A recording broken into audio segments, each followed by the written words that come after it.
Yo, what's going on, everyone? Oh, I just saw your I just saw your message, right? Literally right as I started, I saw your message. Can we add each other to the title? Yeah, for sure. I don't think I did that. Did I do that? Let me see here. I didn't even check what my title is. I didn't even add Wuthering Waves. Whoops. I use podcast and pop show. It's fine, I guess. It's all right. It's all right. But hey, welcome to the stream, everybody. Welcome to the podcast stream. So where Yuki and I will be breaking down everything that we know and love about the game that we're spending way too much on. But damn, this is one of the funnest games that we played in a long time. But yeah, that game is Wuthering Waves. But holy crap, it's been a while since I got to talk to this girl while playing the game or not. But let me check in with her right now. What's going on, Yuki? Welcome to the show. Hello, Ice. It's been a long time. Hope you like this game. No, hope you like the game after spending like 100 hours, like just like an infinite amount of time over the past week. It's like the game has been out for. Nervous. No, don't be nervous. Well, you know what? Let's get past the nervousness. We'll chalk things up with a little self intro for both of our audiences, so that way the IBTV audience can get to know Yuki a little bit better, and then Yuki's audience can get to know Ice a little bit better. What do you think about that? Yeah, for sure. Sounds good. Would you like to start? Me first. Sure. Thanks. Yeah. Lady first, huh? Hello, everyone. I'm Yuki, EclipseYuki. You can just call me Yuki. I'm Taiwanese, but also I can speak English, so my English is bad, but don't feel free to talk to me. Thanks. And I play games. Draw some my emotes and VTubers. Well, this VTuber is not mine, but I it's how do you say that? Scrapped. Scrapped, like you had it was somebody made it and then they didn't want it, and then is that what you mean? I draw the baseline for my modeler and okay, painter. So you're the artist that made the concept art for your own VTuber model. Yeah. That's awesome. Exactly. See, my English is so bad. Don't worry, I got you. That's why I'm here. Okay, so you drew the base art for your VTuber model, and I'm just curious, like, how did you get started with your streaming journey? I was playing League and streaming on another platform, but that platform is ass. So I moved on to Twitch for 4 to 5 years now. Wow, 4 to 5. It's been a long time. Wow. So you've been streaming on and off of platforms. You started off with League of Legends. Very interesting, because that's kind of how I got into the whole, not streaming per se, but that's how I kind of got like absorbed into the gaming scene as well. I think all of us, like many of us kind of got absorbed into the gaming scene because of League of Legends or Dota, right? Yeah. I mean, that's a good game. Well, it was a good game until it kind of ruined my life. I'm sure the same story applies to a lot of people out there as well. League of Legends. For sure. Yeah. True. Well, I guess I'll talk a little bit about myself. So my name is Ice. I'm on Twitter and Twitch and YouTube. I'm a Spaces host, podcast host. I'm a streamer, and I also do voice acting as well. And I guess the bulk of my journey really, like I was in real estate. I was actually doing wedding videography and video production for almost close to a decade. But of course, when COVID happened, I kind of lost. Yeah, kind of lost that part of the job because people decided to stop getting married. So I had to go back to the drawing board. Well, I guess that's true. Yeah, I mean, people stop married. Yeah, but at least in public, like people, I'm sure people were signing documents at City Hall, but nobody was like doing like large weddings because nobody wants to appear in photos with handkerchiefs. Ceremony. Yeah, because nobody wanted to appear in weddings wearing like wearing face masks and stuff. So everyone just kind of postponed their weddings or had like a low key one. But anyway, because of that, I kind of got forced to figure out like how can I make revenue online, right? If everybody is working from home, everybody is social distancing, what can I do to actually get some income? So that kind of brought me to the world of Web3. And like in the first year in 2021, I started out just as a YouTuber, just like kind of making content for projects. And then over time, I started getting more into the Web3 scene. I started doing AMAs. I started to do more of these podcast shows. And then over time, I started to kind of like understand that my strengths, it lies within like video and audio content creation. So one thing led to another, and 3 years later, here I am streaming. So in the very same vein as Yuki, I also kind of started my gaming journey with League of Legends. That kind of got me onto the competitive scene.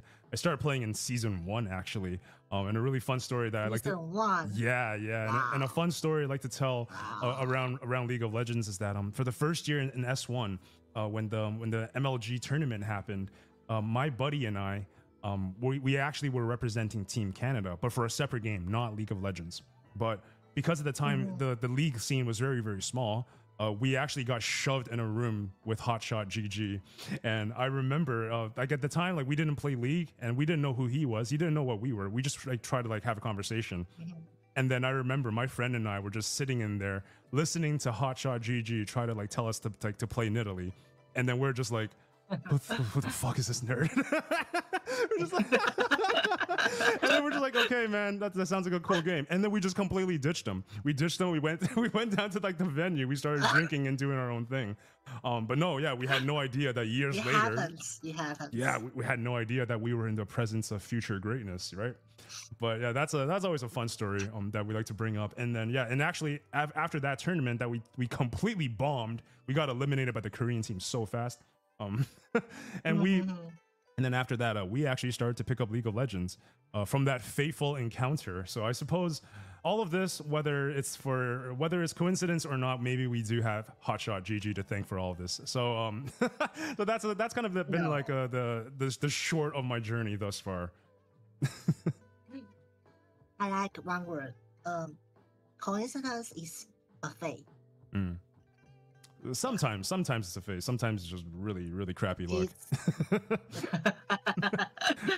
It happens, no? Still. I guess so. You know, I think like when these coincidences happen, like in the moment, if it's something bad, you'll be like, oh, this is terrible luck. But then when it manifests into something good, then people like to change the narrative, right? Be like, oh, this is totally fate. This is a self-fulfilling prophecy waiting to happen. So I don't know. I don't know if it's fate. I don't know if it's a coincidence, but it kind of led me to the point where I am today. So I'm just glad that there was no wasted steps throughout this entire journey. Both the good and bad helped shape me to like whatever I'm doing today. So I'm grateful for that. Exactly. I'm just reach for my water. Yeah, please go ahead. Thanks for I's introduction. Today's topic, I'm the host, and today's topic is Wuthering Waves. Yes. So,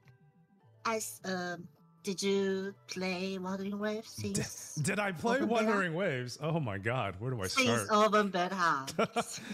Oh God, oh since open beta. No, I sadly no. Even though you sent me that link to download, I remember I did. I was still trying to get over the final patch in Power Creep at Snowbreak at that time, so I didn't immediately download it, but I started really early after the game's official launch. I think I started on day 2 or maybe day 3. So I'm missing 1 day or 2 days worth of progress, and it's fine. Yeah. It's around level 10 or else. It's I'm struggling to get to Union level 40 right now, but that's me. I'm Union 37. Oh wow! I just got to 36 last night. Oh, I'm catching up, Yuki. Yeah. Nice. Because I remember when I first started, you were telling me you were Union level 22, and you were just pulling for Encore at that time, right? Yeah. Wow, that seemed like so long ago, but that was like 5 days ago. But it seemed like almost a month ago. Yeah. It's been a long day. Yeah. So it seems like both of us have been playing this game quite a lot then, if that's the case. I would say we are both crazy about it. Yeah. Yeah. You can say it. It's fine. I accept this. So about your experience so far, how about the storyline? Oh man, yeah. Let's get this one out of the way first, I guess, right? All right. It's a heavy topic, but I want to have a deep dive. Yeah. Okay. So I will say I did experience the majority of the story through English, and I know this is a very, very polarizing topic because spoiler alert, hot take. Because arguably the game's execution and storytelling is possibly the worst storytelling I've ever seen in my life, at least in English. It is very, very elegant in Japanese, Korean, and Chinese. It is true in every language. It's the wording, the public's wording. Huh. Yeah, even in Chinese, it's bad. Really? My game is in Chinese right now, and it's like I feel a lot more calm listening to them talk in Chinese. I kind of like it. It's like, so we going to blah blah blah. And then it will appear blah blah blah. Yeah, you skip everything. Because it's blah blah blah. Right. Oh, so it's very simple, I guess, right? They use many turns to increase their dramatic. Oh my god, we don't know everything. Yeah, that's the same in English. I remember the first day I booted up the game, it was just like it was just being bombarded with exposition and terminology, like tacit discords, the resonant echoes, resonant abilities, skills, liberation, Ling Yan, Ju Yang. Like, oh my god, like, come on, this is too much. Huang Long. Oh my goodness. And there's one thing about the English voice actor that bugs me a lot, and I'm sorry because I have this girl as the poster, and she is the poster girl of the entire game. But I gotta say this, like Yang, man, I don't know what the hell happened to Yang's voice. Whatever. Yeah, Yang. But here's the thing with Yang's English voice actor. When she speaks in English, so the first problem is that she speaks everything way too slow and monotone. And the second problem is that whenever she has like a Chinese word, she just goes like 180. Yeah, she goes 180 from like super English mode to super Chinese mode. And that messes with my brain, you know? So like instead of saying like Huang Long, like the Western way, she'll instead of saying Huang Long, she will say Huang Long, which I understand that's the correct way to say it, but it baffles me. It's so jarring in my mind that I hear like the traditional Western way, like, and I'm expecting to hear Jingzhou, right? Not like Jingzhou. So it's super weird whenever I hear it, and it's just like, it's all sorts of cringe. I can't explain it. Oh wow, your Chinese is so good. No, it's not. It's not. My Chinese is terrible. Don't say that. It's really not. Wow. I can pronounce like a few words to try to like to try to like scam people. Hey, my Chinese is perfect. Yes, my pronunciation is on point. Yeah. But then you have like an intellectual conversation with me. I have no idea what I'm talking about. Anyway. The storyline is pretty, I would say, straightforward, but simple. The process is very complex. Mm-hmm. A ton of terminology, but it has like, it does have that traditional like JRPG gacha game trope, which is like, there's a problem. Story is basic. The storyline is basically, you are the hero, and then you gonna save the world. That's it. And every girl likes you. True. As a matter of fact, every guy likes you too. I'm a godsend. Everybody is obsessed with you as the main character in these games, but I'm a goddamn godsend. Yeah. Godsend. Yeah, I'm the king of the game. But what I think is kind of cool, and maybe this will lead into one of our later topics on the character discussion, is that in most gacha games, the main character is usually a 5-star, which is completely incorrect because they are not at the 5-star power level. But they're introduced to the game as a 5-star, and usually as the game goes on, they kind of fall off, right? They're kind of like mid-tier at best. But Wuthering Wave's main character is actually pretty damn good, I gotta say. Definitely like top 2 tiers in terms of damage output. But I like that a lot. I like that Wuthering Waves is giving their main character a chance to develop. And also, I also thought that when they initially came out with the game, it was going to be very similar to like Honkai Star Rail, right? Where like the main character is like a stand-in to silent protagonist, and whatever you think as the player is what is going on in the main character. But the main character is actually voiced in this game, so that was a breath of fresh air for me as well. Yeah, he does. and she and he is cool as hell. Which one? Who's she? Oh, the main character. Both. Oh yeah. Yeah. So I like female. Yeah, I kind of like the female too. Yeah. I'm kind of annoyed that I chose the guy, because when I first booted up the game, I was like, okay, cool. It's an anime game, you know, maybe I can do some voice acting. That's why I chose the guy, so I can voice act the guy. Oh.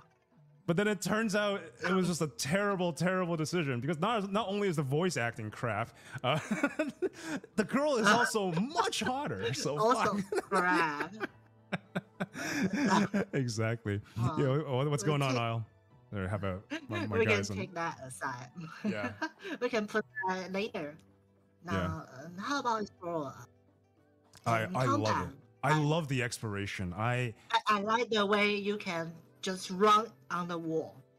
That's right. So good. The parkouring up the wall, it makes navigation quite easy. And I don't know if people have brought this up before, but at least in Genshin, if you run up against a wall, and let's say like the building that you're climbing has some sort of like awning, right? Something that kind of like extends out. If you're trying to climb up that wall, you are screwed. You're gonna hit that like that obstacle, and you got to find another way around. But in Wuthering Waves, there's actually two workarounds. So first of all, if it's like a small extension, your character will actually do like a handstand backflip and get over that obstacle. Yeah. But also, if the obstacle is extending out a lot, like it's a cliff, you can actually do a backflip and then do your attack, and then use your hook to reposition yourself and then climb even higher. Grappling. Yeah, so there's all these maneuvering techniques that I really like about this game. Also, you can sidewalk. What do you mean by sidewalk? Move horizontally. Oh, when you're climbing, right? Yeah. Wait, you can't climb horizontally in Genshin? I didn't know that. No. Oh my god. In Wuthering Waves. Yeah. You can climb horizontally in Wuthering Waves. Yeah. Yeah. That's a good sign. For sure, the exploration is it's surprisingly fun. I don't know like how they plan to implement like mounts in this game, because the current mounting system that they have right now is kind of weird. It's one of the echoes that you can equip. It's like this motorcycle dude. But the problem is that it's not the best in slot echo not for really combat. A mounting system. Yeah, it's not. It's more like just like one thing that you can do to travel faster. But I hope they come out with a mounting system, like a system where every character and every team can like bring out the mount. I think that would be a really good quality of life change. But even so, like regardless, exploration is amazing in this game. Because we're running so fast. I remember someone mentioned that why Genshin has big map, but actually Wuthering Waves has bigger map but less travel time, because Genshin doesn't run on the wall. So in Mondstadt it's fine, but in Liria you gotta spend like over half time to climb a mountain. Yeah, I mean, so that's why the Wuthering Waves map is so big, but actually it's very small. And also there's this I don't know if we should talk about this, but there's like an ongoing beef situation between the two communities. You know, let's actually not talk about this. This is something that we can discuss another time. Is that? Oh, okay, fine. Okay. Yeah, let's move on. Let's move past that part. But like, let's move on. Yeah, but so earlier we discussed the storyline, we discussed the exploration element, and then we also wanted to discuss the combat, right? And there's actually a bumper that I made for this, and let me bring this out real fast. Combat is very interesting. First is free time team.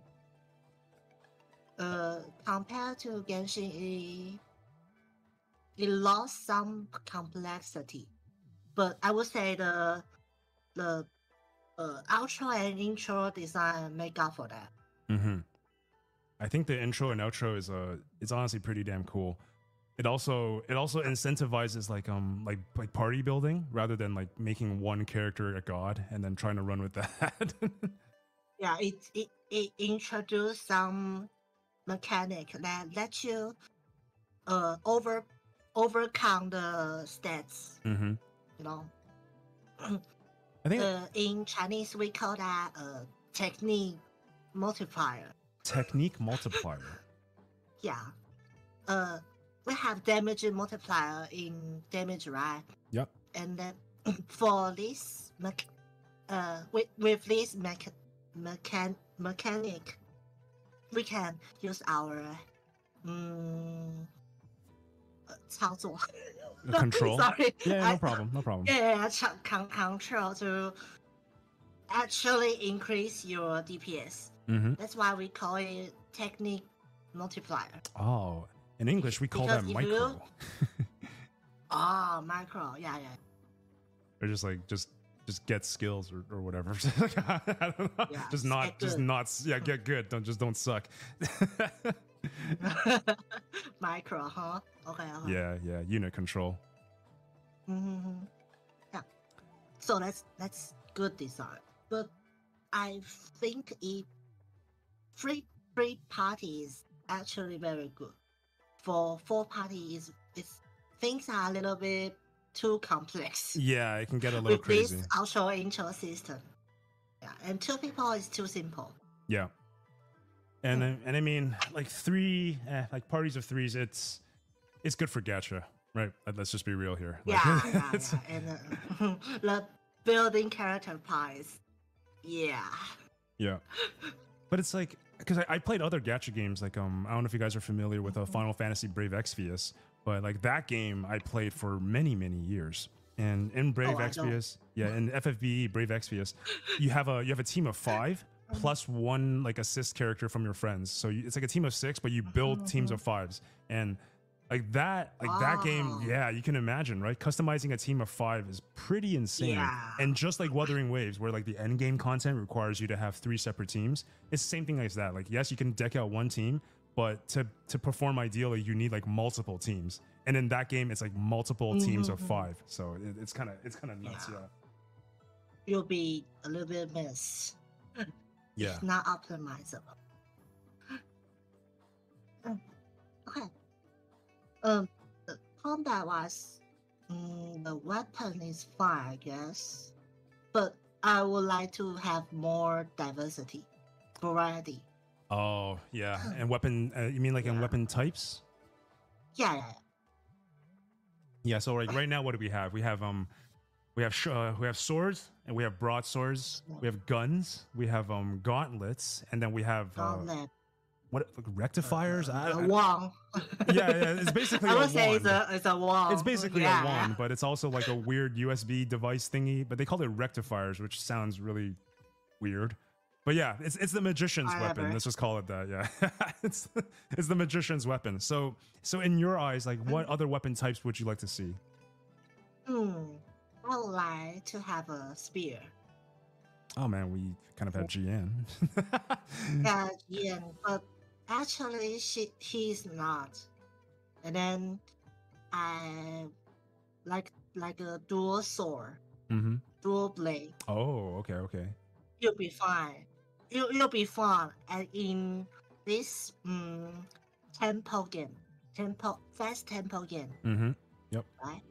Yeah, like 2 daggers or 2 swords. Ding, ding, your enemy. Yeah, like a fast attacking assassin or rogue class kind of character. Yeah. Yeah, it's got to happen eventually. There's only so much like guns and swords and and punching that we can take after all. Eventually, there's going to be cool weapons. Yeah, even like a cannon. A cannon. Yeah, a cannon. I think that would just funnel into the same like guns category though. Because it's like, but I don't know. I got the 5-star gun for Mortefi. Like, you know, the one that you can pull through Yeah, like that. Honestly, maybe I'm biased because all those weapons are blue and I'm like, ooh, this looks really nice. But but yeah, I think like gun weapons are so underrated in this game. So underrated, and I get it. Because it is. Because people don't like it because you can't parry. But I don't know. I initially didn't like it either, and I was like, "Well, guns are so bad. Like, give me that sword." The orbs also cannot parry. Oh yeah. Like the casters. I call that orbs. Yeah. The wands, right? Yeah. Yeah. So it's like a ball, so I call it orbs. Yeah. So the magician can't parry, and then the gunner, the long range combat classes can't parry, which makes sense. Also can. Yeah. But I think they should optimize the parry for range class. I don't think range class should be able to parry, to be honest. Like the whole point of a range class is to fight from a distance. But there's some bosses that if you don't parry, he will just do a combo. Yeah, and just one shot you. Yeah. Yep. Yeah, you gotta dodge 4 times in a row or just parry once. That's kind of unbalanced, I think. Especially for me, who use Encore as main DPS. Oh my gosh, that's so true. You're a caster. Fuck me. I think Kuro Games kind of understands that right now, because like the end game content, which is basically like the trials thing, like where you need 3 different teams, and also where you fight the bosses at scaling difficulties. It really does feel like end game content right now it's like Dark Souls. It's like you have to dodge everything, and if you get hit by one thing, you're basically screwed. Dodge and parry. Yeah, so it's more like a Sekiro. I gotta say that those fights are very unforgiving, because if you lose any one of your 3 characters, it's basically an automatic reset. Right? Yeah. If you get 1 hit, you get 2, 3, 4, and then you're dead. Yep. You are dead. Yep. And then the game like gives you these it gives you like a revives and heals, but it revives you at like such pitiful HP, and I'm not really utilizing it just yet. But I don't know. I feel like the game is going to penalize you for using items like on certain rewards down the road, because like you know how most gacha games with quests, it's like, oh, complete this without using any items. So that's gonna come into freezing, and poison is very powerful, I would say. Yeah. Like 25 damage bonus and 20 crit rate busted. 20. Are you talking about like the base stat of the weapons? I'm saying the cuisine. The food. Oh, the food. Yeah. I need to get better with that. Sorry. No, it's fine. I just recently found out that you can actually eat 2 foods. You can eat an attack food and a defense food. I did not know that. Same thing for potion. What do you mean by what potions? Economy. Oh, potion. Yeah. I've been just. So basically, you can have a 4 effect on you. Oh. Lasts for 15 minutes. Oh, I didn't know that. I've been just eating freaking Jinzo skewers for the past week. Jinzo skewers. Like, it's like the worst. I made like 50 of those, and I've been just eating those like all day, all night. Jinzo skewers, let's go. I usually just drink thermal damage and crit ray. Thermal damage? You mean fusion damage? Or whatever the fuck. This game. Fire damage, okay? Yeah. I know. I feel the exact same way, Yuki. Water. Wind. Glacio, Arrow, Fusion, Spectro, Havoc. Stop. Oh my god, it's so much. But stop. But yeah, so there's a bunch of terminology that first time gamers have to learn. That is something we've just come to accept. But let's talk about like the character design and your first impressions a little bit. Like how do you feel about you know what? The poster girl of this game is Yang Yang. So let's talk about her for a second before we move on to the other characters. So actually I'm gonna bring this on my screen here. I'm gonna remove my VTuber model as we talk about this. Where is it here? Oh, boom, there it is. Okay. All right, Ice, please go away. Thank you. All right, cool. Yang. Yeah, I got get used to it. Yeah, no, it's fine. Yeah. Oh god, it's like talking to a Wuthering Waves voice actor. Jesus. Oh no. It's like, oh no, it's the real thing. All right. You know what? Fuck it. I will just say my way. Just say it your way. It's cool. Say it the Chinese way. We get the authentic experience. Yeah. It'll be cool. All so right. Yang, as the first partner with the journey, how do you feel her? Honestly, I like her character design a lot. Okay, and it's not the blue beret and the blue dress. That's part of it.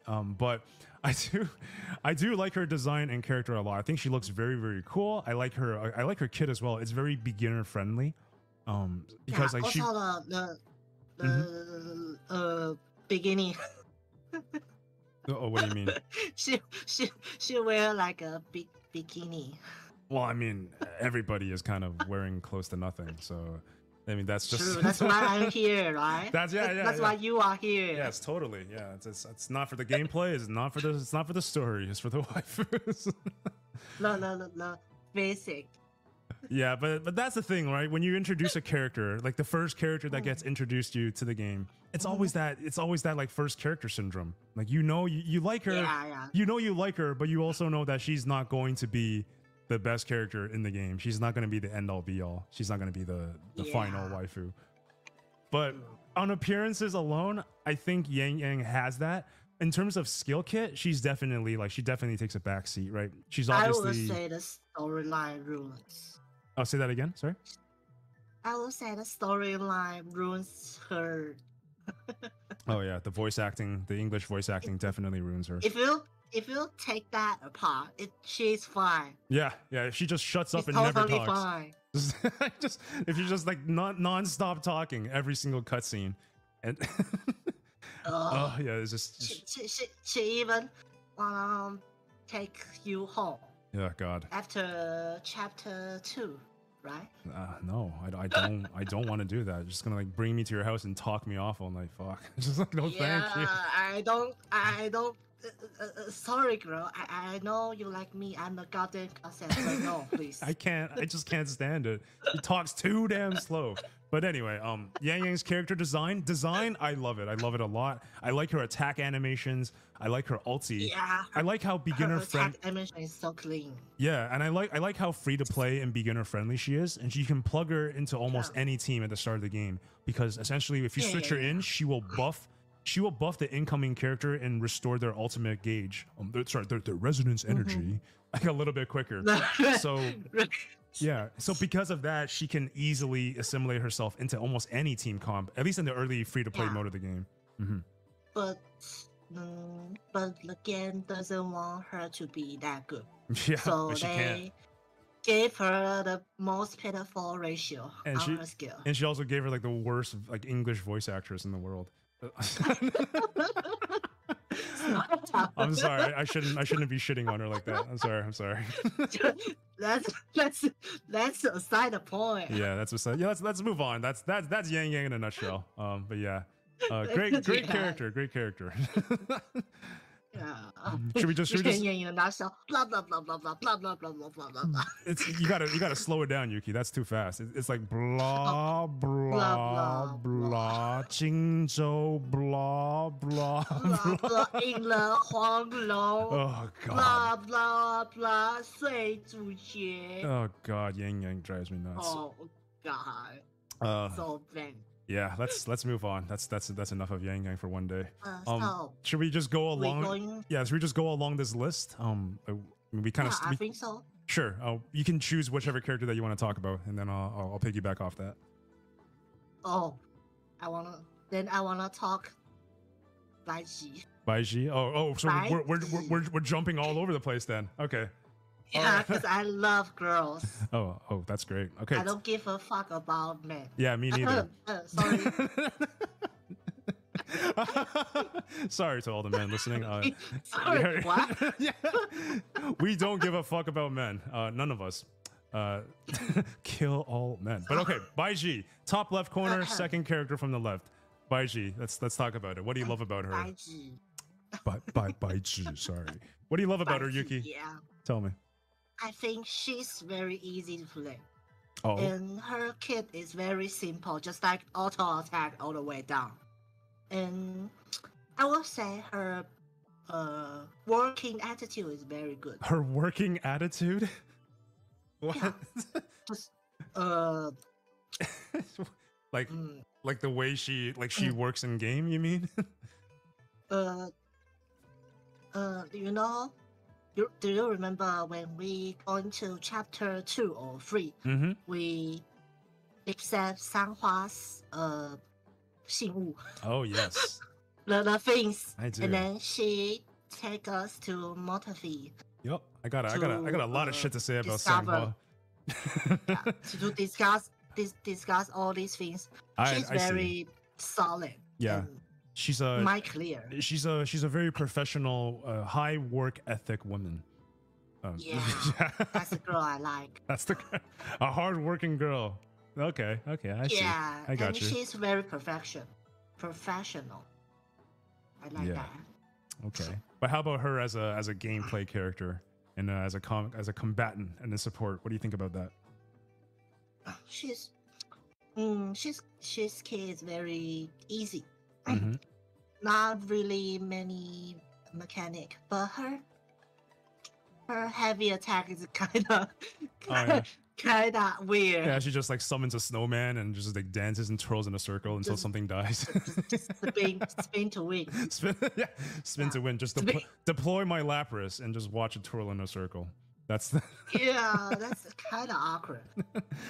I think they could give her like a splash ice on her heavy attack, not this spin. Yeah, I don't think the devs really care about her in terms of like an attacking capacity, but because like she's supposed to be, she's basically like the free to play version of Arena, right? Like she's there as your support, she's there for your momentary heals, and she's there to buff you and all that. But she just everything that she can do, Arena can do better, which is kind of unfortunate. I like her tattoo. Her tattoo is on her thighs. Oh wow, damn. So good. You really looked into this. Every time she will touch her thigh. I love it.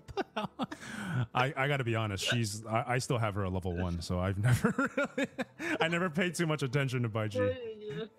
You can have a look. Yeah, I'm gonna have a look after this. But I do need to level her up because like for those of you guys that are playing, whether you're just new or whether you've been into the game for a while, eventually you're going to want multiple teams, and chances are the main healer for your first team, like your ace team, is going to be Verino, and chances are just the support for your second team is going to be Baiji. So at one point you guys might want to consider leveling her up just for the sustain and just for the buffs. Yeah, and also the healer, only healers have a damage bonus for your whole team. Others are only for next character you on the field. Yep, that's like a whole rotation bit that we can talk about later if we have time. But I think this is a good opportunity to actually segue into Verena, since we kind of did a brief introduction about her already. Yeah. So Verena is a 5-star healer. Yeah. All right, I think we should preface this right now. So you guys can see the characters on the screen, right? All the characters with the golden background are the 5 stars, and all the characters with the purple backgrounds are the 4 stars. But yeah, please, sorry, continue. So Verena is a 5-star character. Her elemental is light. I would say light or yellow number, depending on whatever the file you want. Light. A spectral element. And she's very good because her healing is based on the attack. So you could put your attack echo on her and then switch to another DPS. Yep, and she also buffs the whole party, so the party buff, if I'm getting my numbers right, is for 30 seconds, which is enough time for 2 rotations. So essentially, you're going to want to proc Verena's buff first, and then transition to your second party member, and then that member is probably going to have like a 15-ish second buff that only applies to the next character. So essentially what you guys want to do is you want to cycle your rotation such that the first character buffs everyone for a long time, and then the second character buffs the next character for a short time, and then that way the third character that you bring in can take advantage of all the buffs from both team members that were rotated in before you. So that's the kind of general rotation and combat element that you guys want to get into. Speaking of buffs, I forget to mention that Badge's buff only gives her ultra healing only gives the next people you use. If you switch to a second, her ultra will not heal you anymore. But Verena will. Damn, I didn't even know that. Well, that's why she's level 1 in my party. True. I'm trying to hoard right now. I'm really trying to prepare for Union level 40, you know? So when Union level 40 hits, I have all my resources hoarded up, and I'm just gonna max out my active team. And then if I have any extras, I'll build team 2. Also, she's cute. She's all right. I mean, oh yeah, you like the lolly types, all right? Don't say that. Well, I mean, is your main team not Encore, Verena, and yeah, but it's a podcast. Come on, dude. But actually, stop exposing me. No. But who is your support for your main team? Is it Mortefi? Currently, I'm using Yang Yang for Uncle's recharge. Oh, for her ultimate. So I can do two cycles, one burst. Mm-hmm. One ulti burst. So you bring in Yang Yang basically second in order to have like the energy regen, and then you sub in Encore for the ulti, right? Yes. Also, Yang Yang's empower heavy attack allows her to stand down to ground, right? Yep. And if you switch on that cutscene, she will still stand down. And for Encore, animation when cancels. she's doing the burst, you can also change. So you can see Encore and Yang Yang at the same time. Yep. Basically. Yep. That's actually something else. I don't know if we were gonna get into that, but the combat mechanics, like if we really wanted to do a deep dive, there's so much in combat that we can get into. And it's gonna be overloaded, but just to preface, there's a lot of advanced combat techniques in this game. I think we can have another podcast about that. Yeah, seriously. About all characters mechanics.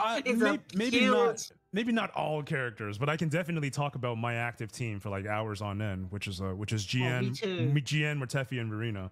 But just to keep it short, essentially there's something called an animation cancel. So you can start an animation from one character, and then you can sub in another character to A, cancel the animation from your first character, but also B, you get to sub in your character really, really quickly and do like attacks at the same time. So like Yuki was saying, if you time it properly, you can actually have sequences where two characters like Encore and Yang Yang are on the field at the same time fighting, like, you know. So if you actually time your rotations correctly, you can animation cancel. But also the really cool part about this game is that you can cancel more animations by using different T commands. So that is your like your camera command, your look command, your hook command, your sonar command. There's ways that you can actually utilize those commands in order to cancel jumps and to cancel dashes. And but after you cancel those dashes, your weapon animation still fires, right? So there's all these cool ways to make the fast-paced combat even faster. And like animation cancels animation cancels is why I play League of Legends. It's why I main Riven for so many years. And games like this. Oh, you're a Riven man. Get off of me. Yeah, I'm toxic by default. That's how you know. True.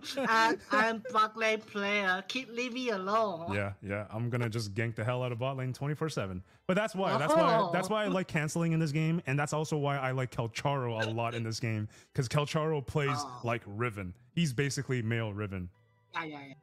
But anyway, enough of that advanced techniques. I just felt like that was I felt like that was topical. I had to get that out. Yeah, I mean, yeah, that's the point of this battle. So I need to address this message from Isle Marauder. If only you put this much time into your trading, then maybe you'd be a millionaire by now. No, bro. If I put this too much time in my trading, I'm pretty sure I'm going to be more broke than I already am, because I'm just going to be a degenerate and lose my life savings. But Joe says there's so much to this game. Sheesh. Yeah, bro. And this is just the first week that it's out, man.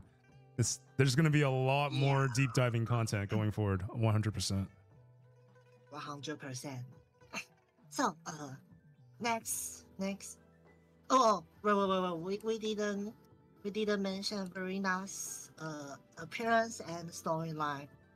I mean, I don't really know much about her storyline, but she just kind of appeared. Like, I'm gonna defend Jinzo. Like, okay, cool, bye. Never saw her again.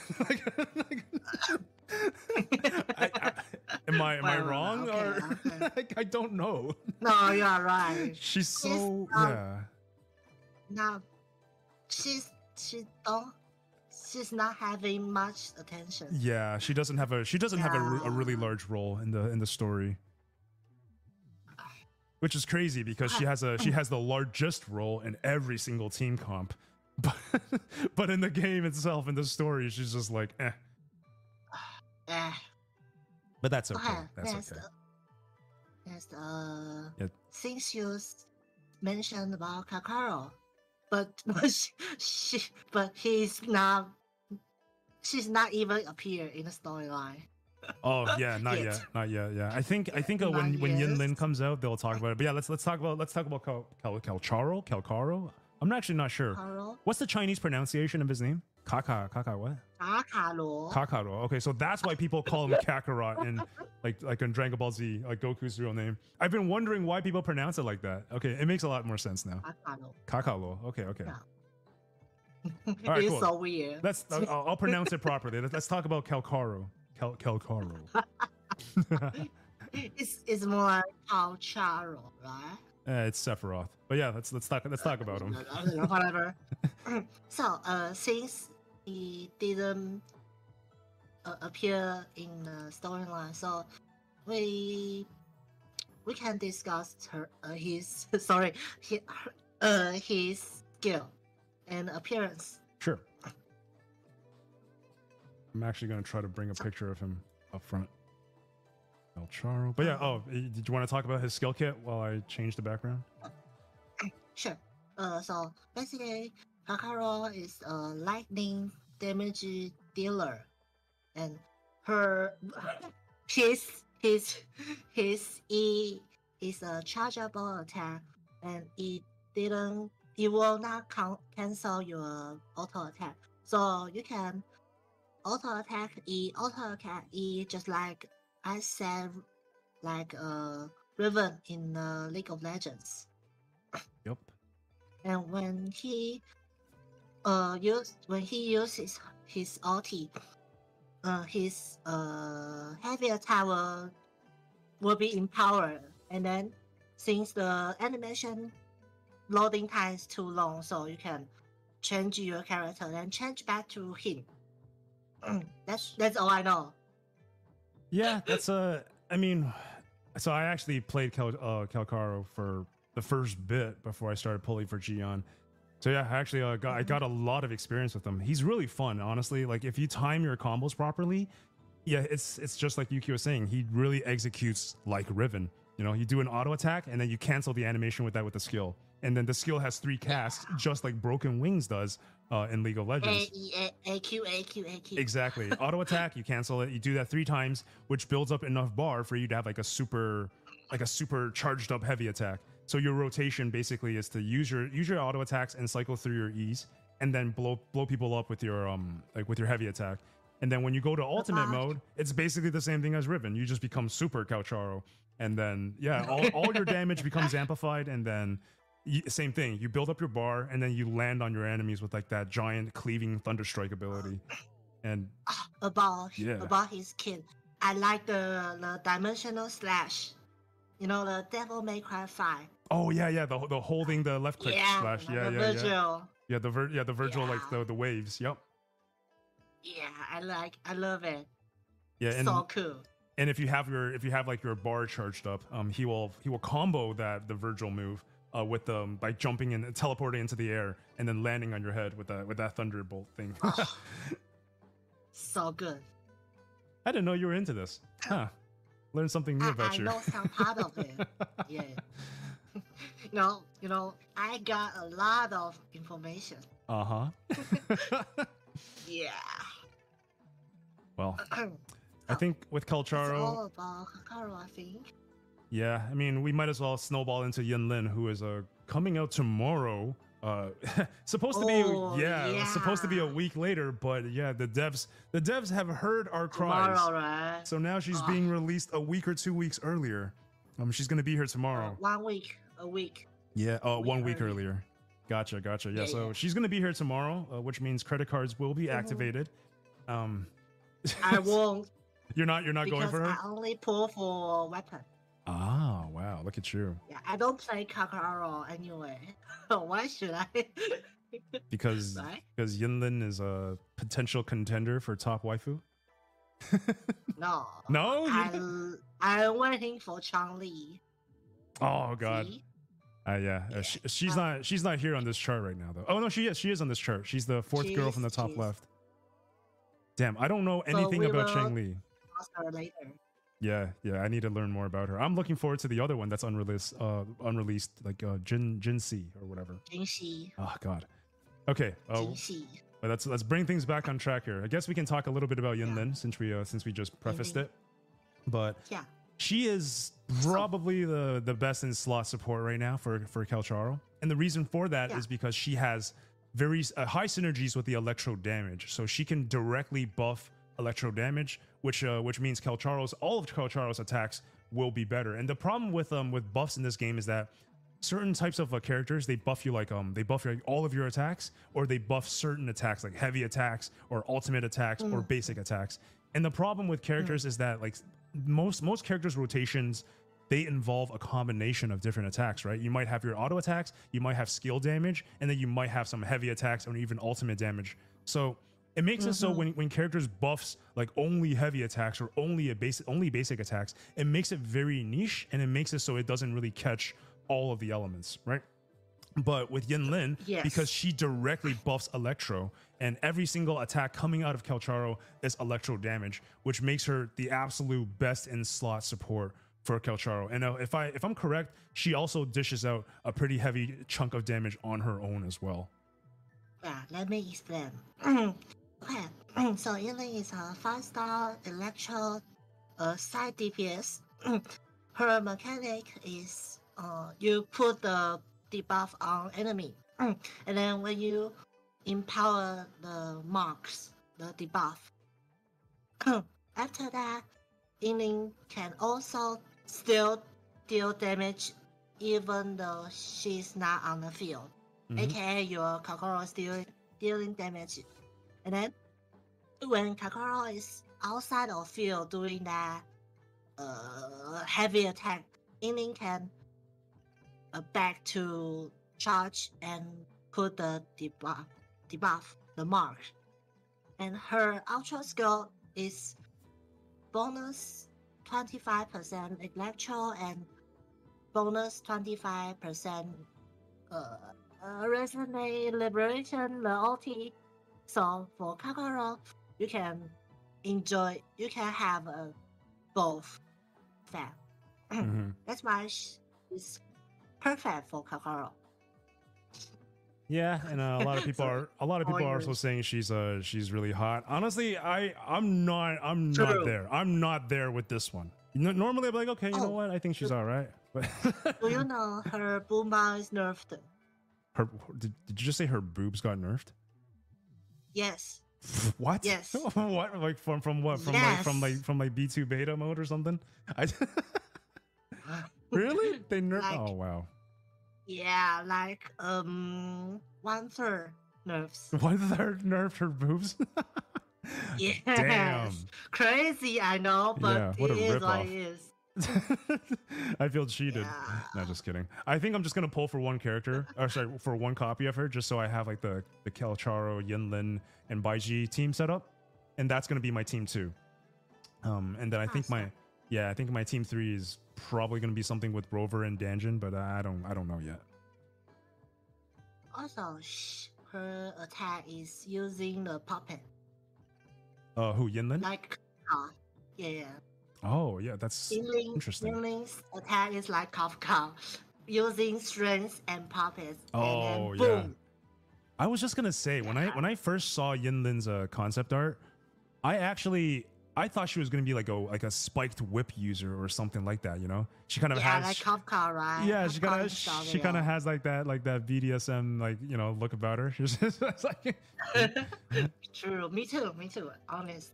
yeah, just girls with red hair. I don't know. Bad girl means strength. Oh God. But in a nutshell, I will be pulling for her, probably her weapon as well, just to get one copy so I can build up that team too. But yeah, Her Yinlin weapon is and actually Kelcharo. really good. Mm-hmm.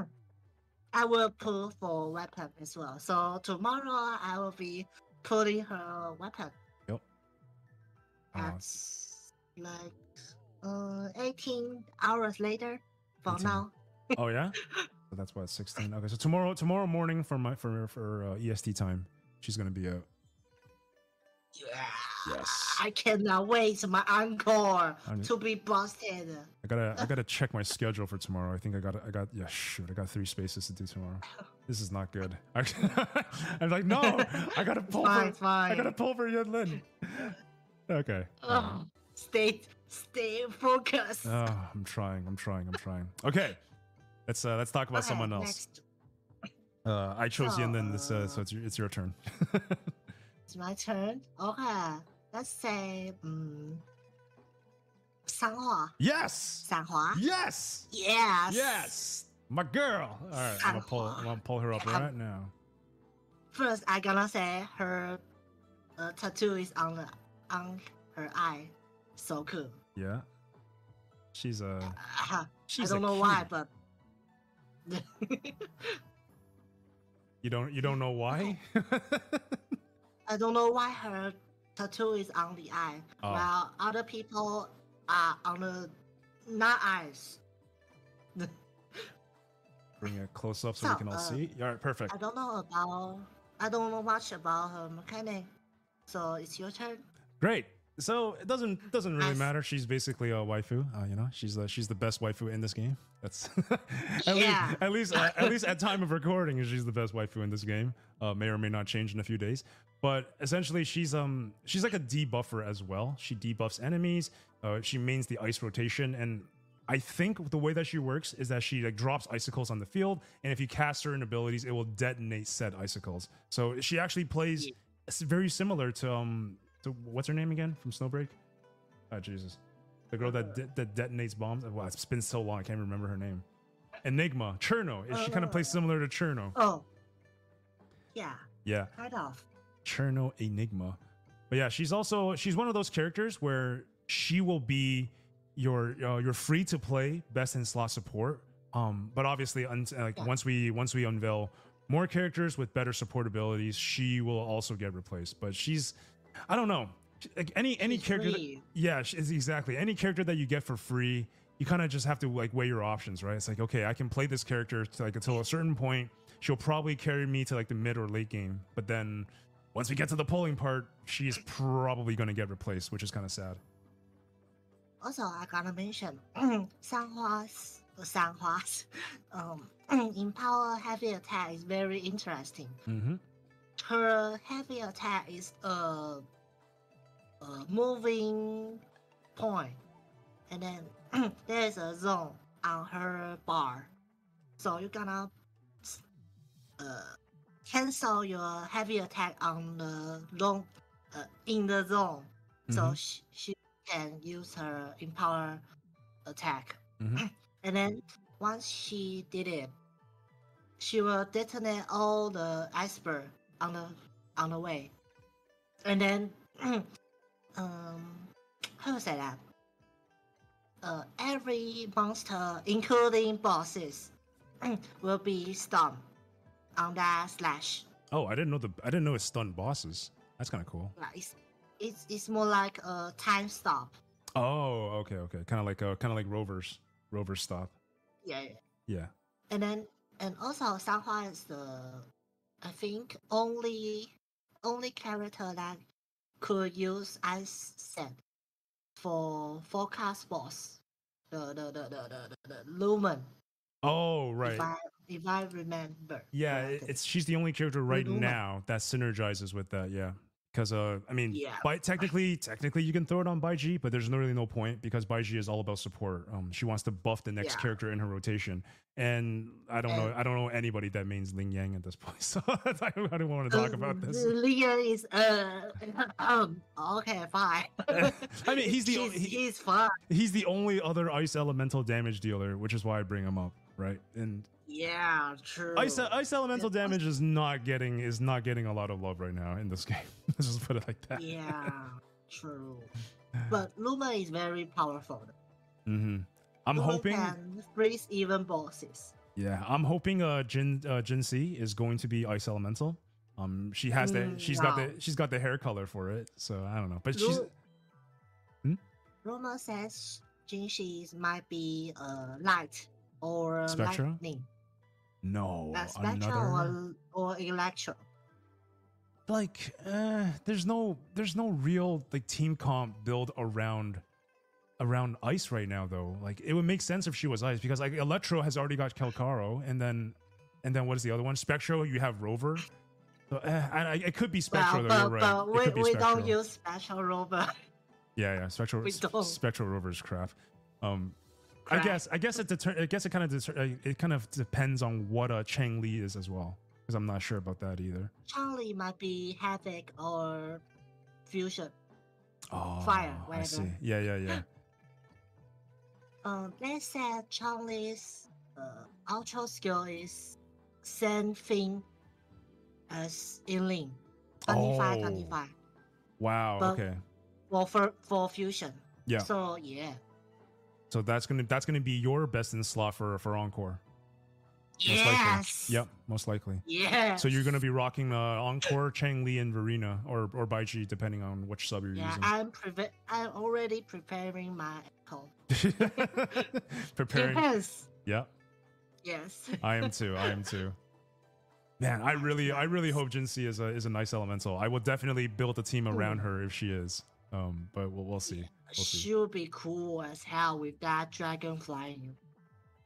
Yeah, we'll see. I still gotta deck out my main team with GN first, and then we'll talk about team 2, and then maybe in a month's time we'll talk about team 3. But so let's be Sanhua. Next, move on. Let's move on. Let's talk about. Yeah, I think we explore all the thing about Sanhua. I'm just looking at these characters right now. There's only like a couple that I actually want to talk about. There's so many that I just like, but let's talk about. Yeah. All right, let's talk about one that I do want to talk about, and that is GN, baby. Hell yeah, GN. My man, GN. Our general. Oh God, he's fucking just the best general ever. Usually generals are like, I don't think so. You don't think so? You don't think so? If we gonna include the storyline performance, I don't think so. Well, in the storyline, they were just playing like some game. It was kind of stupid, but but all things. Yeah. Whoops, that's an accident. Hold on a second. What am I doing? Bam. Okay. GN. But I will say, I really do like this character. Your turn. Yeah, I mean, we'll talk about the gameplay and all that stuff, and then I'll talk about my personal thoughts about the game the character in the game. So gameplay wise, I think Jian is fantastic because A, he does a shit ton of damage, top damage dealer in the game right now, but also B, he's a very easy to play character.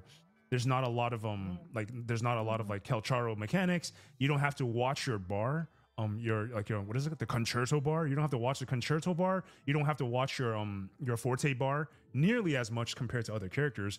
You can kind of just like do your thing and like slap the enemy away, and you'll be perfectly fine. GN is also GN is also one of those characters that deals both single target and AOE damage in the arrow element. So that makes him very nice for a lot of different situations. So it doesn't matter whether you're mobbing, you don't like if he's mobbing, he doesn't need to like tag in like Yang Yang, for example, to cluster into like to pull in the enemies, that crowd control. GN can do that himself. And yeah, just GN's recharging pretty fast, I would say. Yeah, his overall energy usage is quite low. So because of that, you can really just you can just pull off any combo you want. And also, welcome to the stream, Lord. Good to see you, man. But yeah, let's talk about some of the problems I see with GN. So as all gacha games are, usually the games when on first launch they will introduce a character that outshines everybody else that's free to play.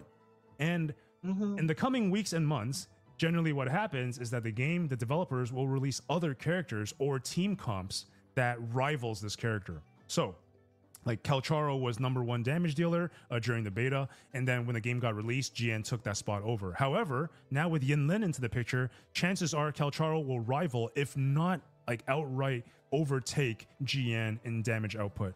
And then what's going to happen the weeks after is that there's going to be more characters that are going to be released, and these characters are going to outclass them. And this is what we call in the gacha terminology power creeping, right?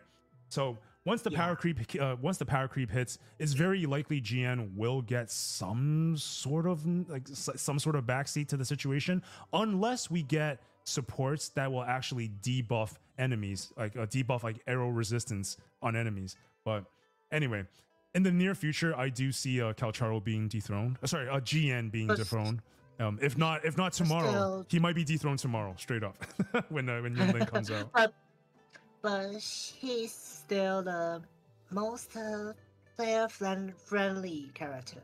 Yep, absolutely. It's super easy to get your hands on Gion to just spam one button and just watch everything like get destroyed on your screen. I can see many people still complaining about still using GN but not Kakaro because they are complaining about the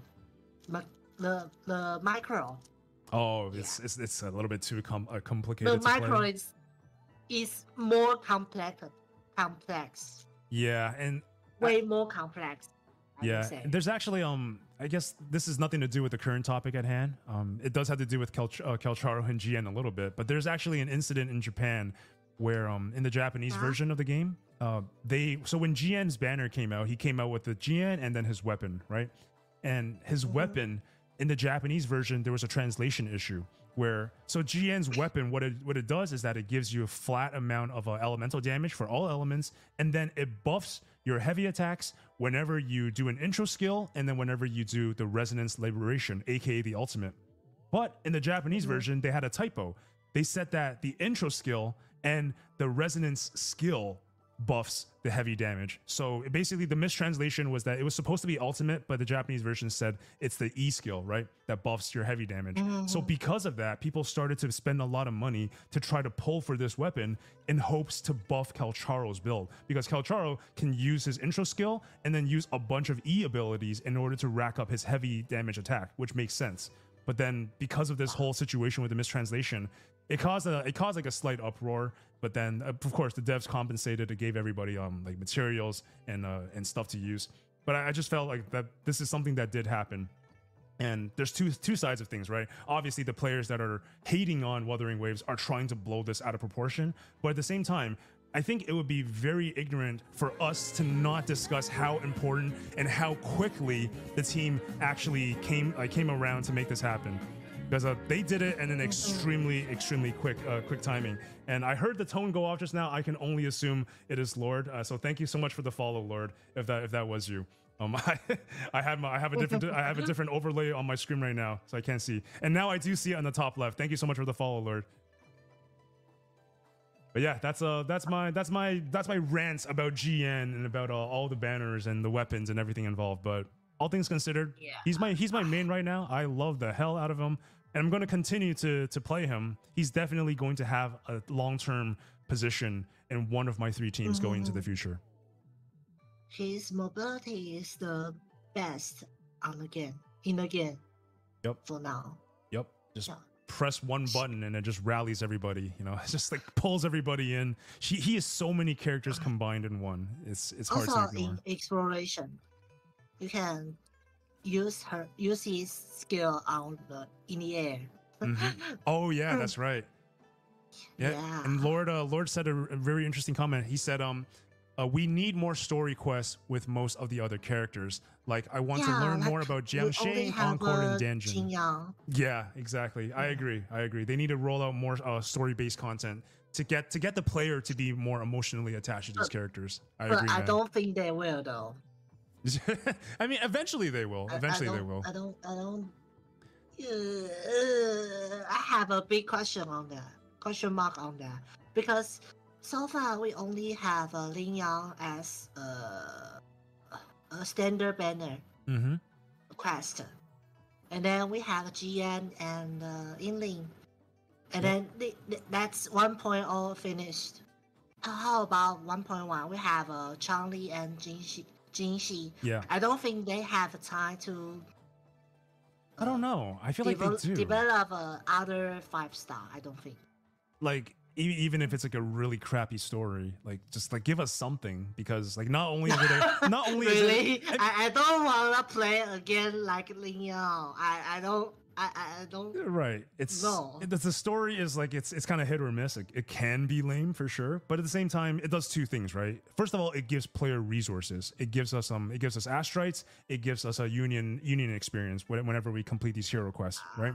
And also, the main idea is that they want the player to get to know these characters, and it makes sense for them to have like a Jinyan storyline, like a quest, to go along with the banner, because they want to encourage players to pull on that banner. So I think Yinlin and Jinxi and Changli might get the same treatment when they are released. Yeah, hot take. I don't think I know anything after Lin Yang's story. I don't think I learned anything. He's like a lion dancer. He did like that whole like Wulong Wushi performance, and I was like, okay, cool. That's the last I'll ever use you. Bye. Yeah, exactly. It's like, you can get the hell out of my party now. Thanks. But since you speak of Wulong Wushi, Jian is Wulong, Lin Yang is Wushi. No, Lin Yang is just like a piece of crap that I never want to talk about again. But I know there's YouTubers out there. I know there's YouTubers out there that main Lin Yang. So I'm not gonna shit on the character excessively. But all I'll say is during the trial. Yeah, but during the trial when I played, it requires a lot of effort. It requires a lot of effort in the rotation, timings, and understanding the skill kit to do maybe a quarter, like 3/4 of the damage that GN can do by just spamming left click with your eyes closed. So you know, GN there's that. It's just hyper buff. Yeah. Encore and Kakaro is nerfed. Yeah, so, I heard Encore is actually if rotation is done right, she's actually got higher DPS than GN. Yeah. Not really GM, but definitely higher than Kakaro. Yeah. Well, without Yinling, that is. Exactly. Yeah. It's everything is gonna change after tomorrow. I'm already like preparing to soup off my Calcharo just to see if I can get Yinlin up there to get team 2, because I wanna complete those Ascension Tower quests, and I don't have a second team right now to do that second. And that second zone. There's 2 towers. I complete one of them. Me too. Yeah. Stop. Yeah, that's exactly where I'm at right now. I can't get through to the second tower. Even the first round, my characters are all too weak.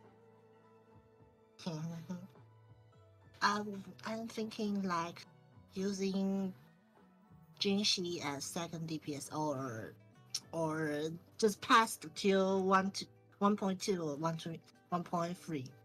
Yeah. I'm fine with now.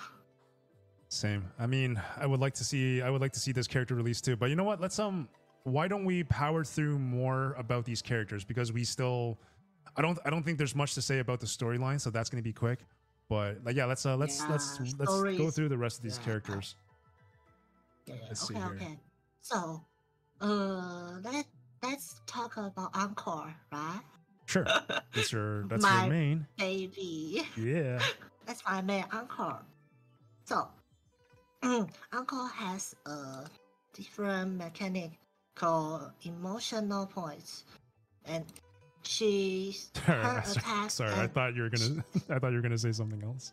emotional Emotional damage. Sorry. Okay. Please continue. Sorry. I had to get that out of my system. Excuse me. Hiya. All right. We're good. We're moving on. So basically, her damage output is all from her emotional point attack. It has very high ratio. In the close beta, her E can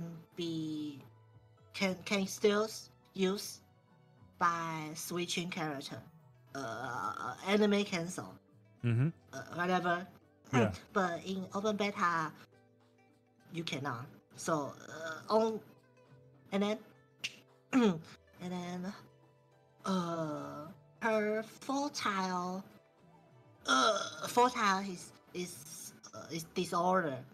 When disorder charges fully, Uncle can use a heavy attack to empower heavy attack, and then at this time she will stay 3 seconds to charge an attack.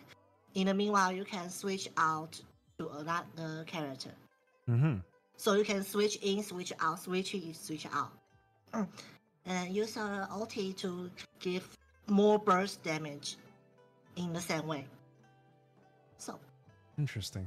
But Uncle is I would say camera ruins her. Camera ruins her? Wait, what do you mean by that?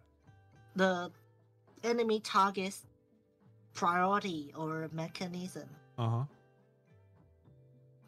Like how does it affect or ruin her? This happens to all characters. When you target an enemy, sometimes the camera will target the far away enemy, but not your closest enemy. Yeah. No? Yeah. So your attack just miss, and then you're gonna move your mouse to redirect it. It's very hard. Yeah. Also, the lock-on the camera is like a glue. It stinks. What? Are you playing through controller right now, or are you playing through a keyboard? No. Keyboard, right? I'm playing with keyboard. I got you. My mouse is like it stinks at that target. I cannot move. Yeah. I have trouble locking onto targets, and also changing targets in this game is it's kind of a pain on the keyboard. It's much easier with controller though. I even can cancel disable the support targeting. Oh, I don't even know what that is. What's support targeting? 辅助瞄准. 辅助瞄准. I don't. Assisted aim. Okay, I got you. Yeah. Okay. Yeah. Sorry. No problem. I just straight up. Yeah, I had to translate. I had to translate it in my head to understand what you were saying first. Sorry. No problem. Because I'm not using English that depth. Nah, it's good. It's fine. You know, I really wish they can improve it. Well, there's a feedback section when you press escape, so maybe you can send your feedback, and maybe the team will do something. No, I don't think they listen to international servers. I think they listen a lot to international players. Actually, that's because in the CM Bilibili they also speak up for it. I see. Interesting. I did not know that there was that discrepancy between how the devs viewed comments. Yeah, basically all game company prioritize Bilibili and all their China socials. Yeah. Oh, well. Shame, but it is what it is because they can read it. They cannot read English anyway. Yeah, they need content creators to translate into like kind of push them the message.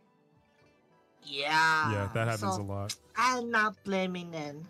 It's fine. It's fine. It's fine. It's fine. I guess. The point is that you love Encore, and that's what matters. Yeah. Also, the one thing about Encore is his forecast motorcycle skill is too slow. Sorry, the what? The motorcycle skill, the slashing is too slow. Oh yeah. Just the Inferno Rider. Is that what you're talking about? Yeah, the Inferno Rider skill is too slow. Yeah, I don't feel like it. Yeah, I feel lazy to just like even to switch to a character that has that in order to travel faster. I'm just like, nah. I'll just run a straight line. The travel thing, the travel part is fine. I'm saying the fighting part. Oh, the fighting is too part. slow. I gotta check that out. Free slash. The final slash is too slow, and the final slash and the second slash is the same skill damage ratio, but it's slow as hell. It's the same ratio. Why? It delays my DPS. They're gonna write a formal complaint to the developers about this. We'll get this buffed ASAP. Please, you can take it slow because I like the super armor, but please give it a better ratio, like 20%. Yep. You guys heard it. You guys heard it here first. Yuki wants the damage to be buffed by 2,000%. That's no. I mean 20%, not 2,000. But no. I will gladly to appreciate. They just fat finger it and add 2 more zeros. Nice. I wish I can deal 10,000 damage with that. Here's your god character. Well, you know, we talked about a god character in the Encore. Let's talk about a not so rare, not so god character.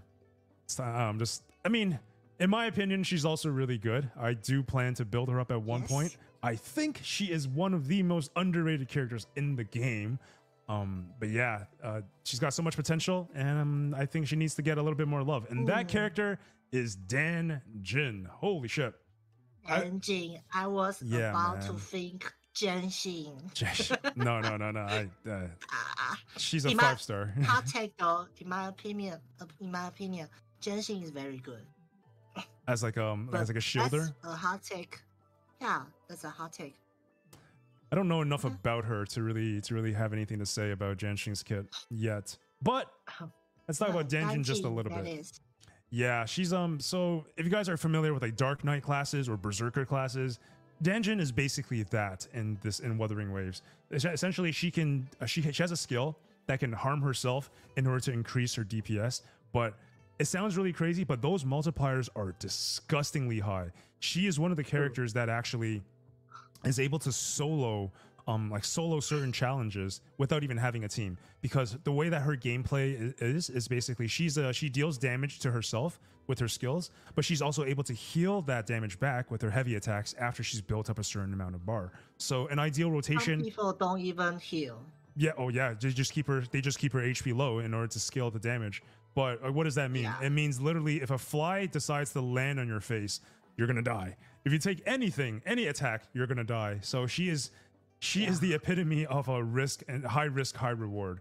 You know, at the very top level of gameplay, if you can parry and dodge everything, Danjin is probably top tier. Danjin in the pro player is like just don't get hit. Just don't get hit. Just don't get hit. Yep. Yeah.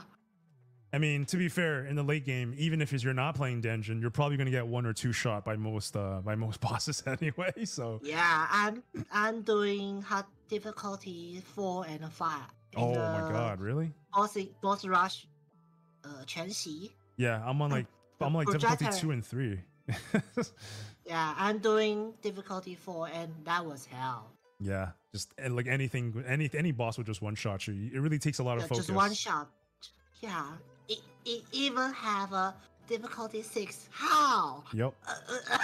How? Well, it's basically still going to one shot you, but it's going to encourage players to pull for more powerful units, like farm up their echoes. Yeah, you just Your issue. the mantra of don't get hit is going to be applicable throughout all the hardest like boss game modes.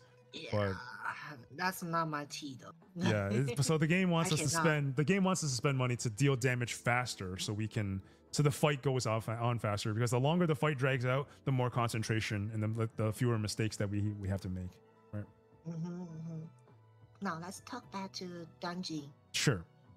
I mean, we already talked about her kit and why she's like the solo queen.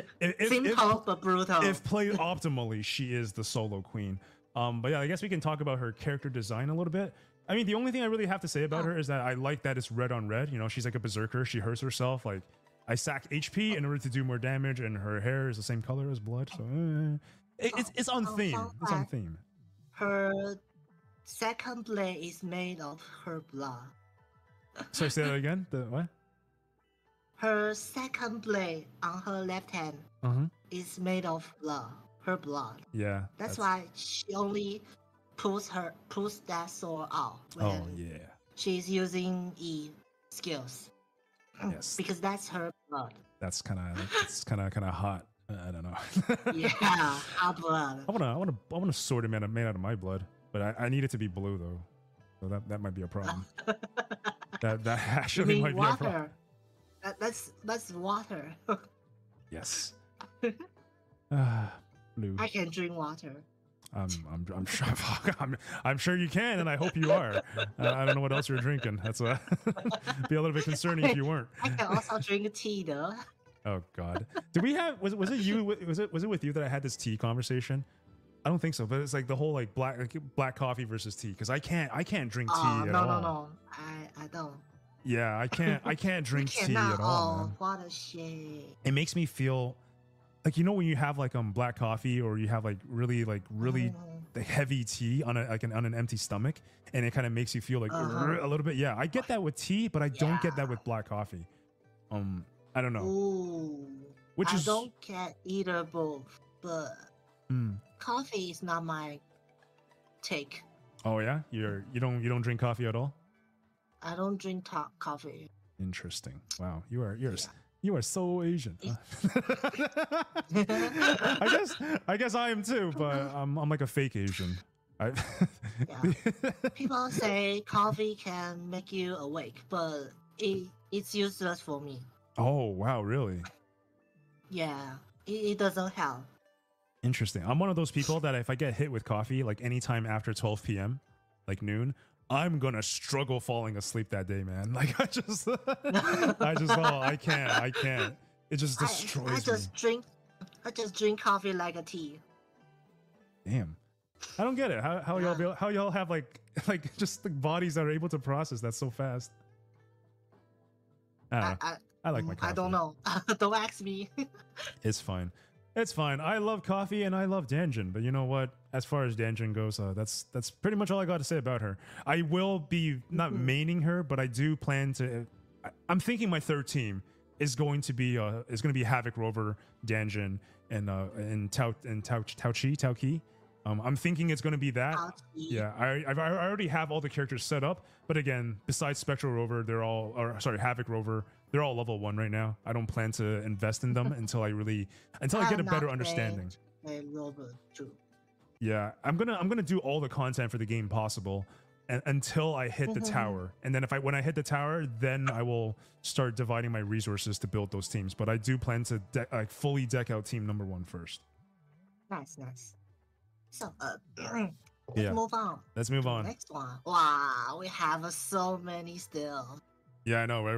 We're almost 2 hours into this, and we're not even through half the characters. Yeah, we have still a lot of content to do. There's a lot of characters I don't even want to talk about, but yeah, please choose your character to talk about, and we'll go from there. I'll say Mortafee. Oh damn it! You chose the one I wanted to do. Okay, all right, let's do Mortafee. Yeah, because his performance on the storyline is also impressive. I thought he was an evil character at the beginning. Oh, he's just cool and handsome. Oh yeah, handsome. Let's bring him up. He's really handsome, huh? Mortefi, you are up. Bam.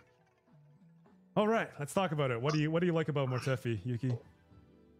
I like Mortefi's Korean voice actor. Wait, no, listen. When he used his Empower E, right? The Korean, which is yeah.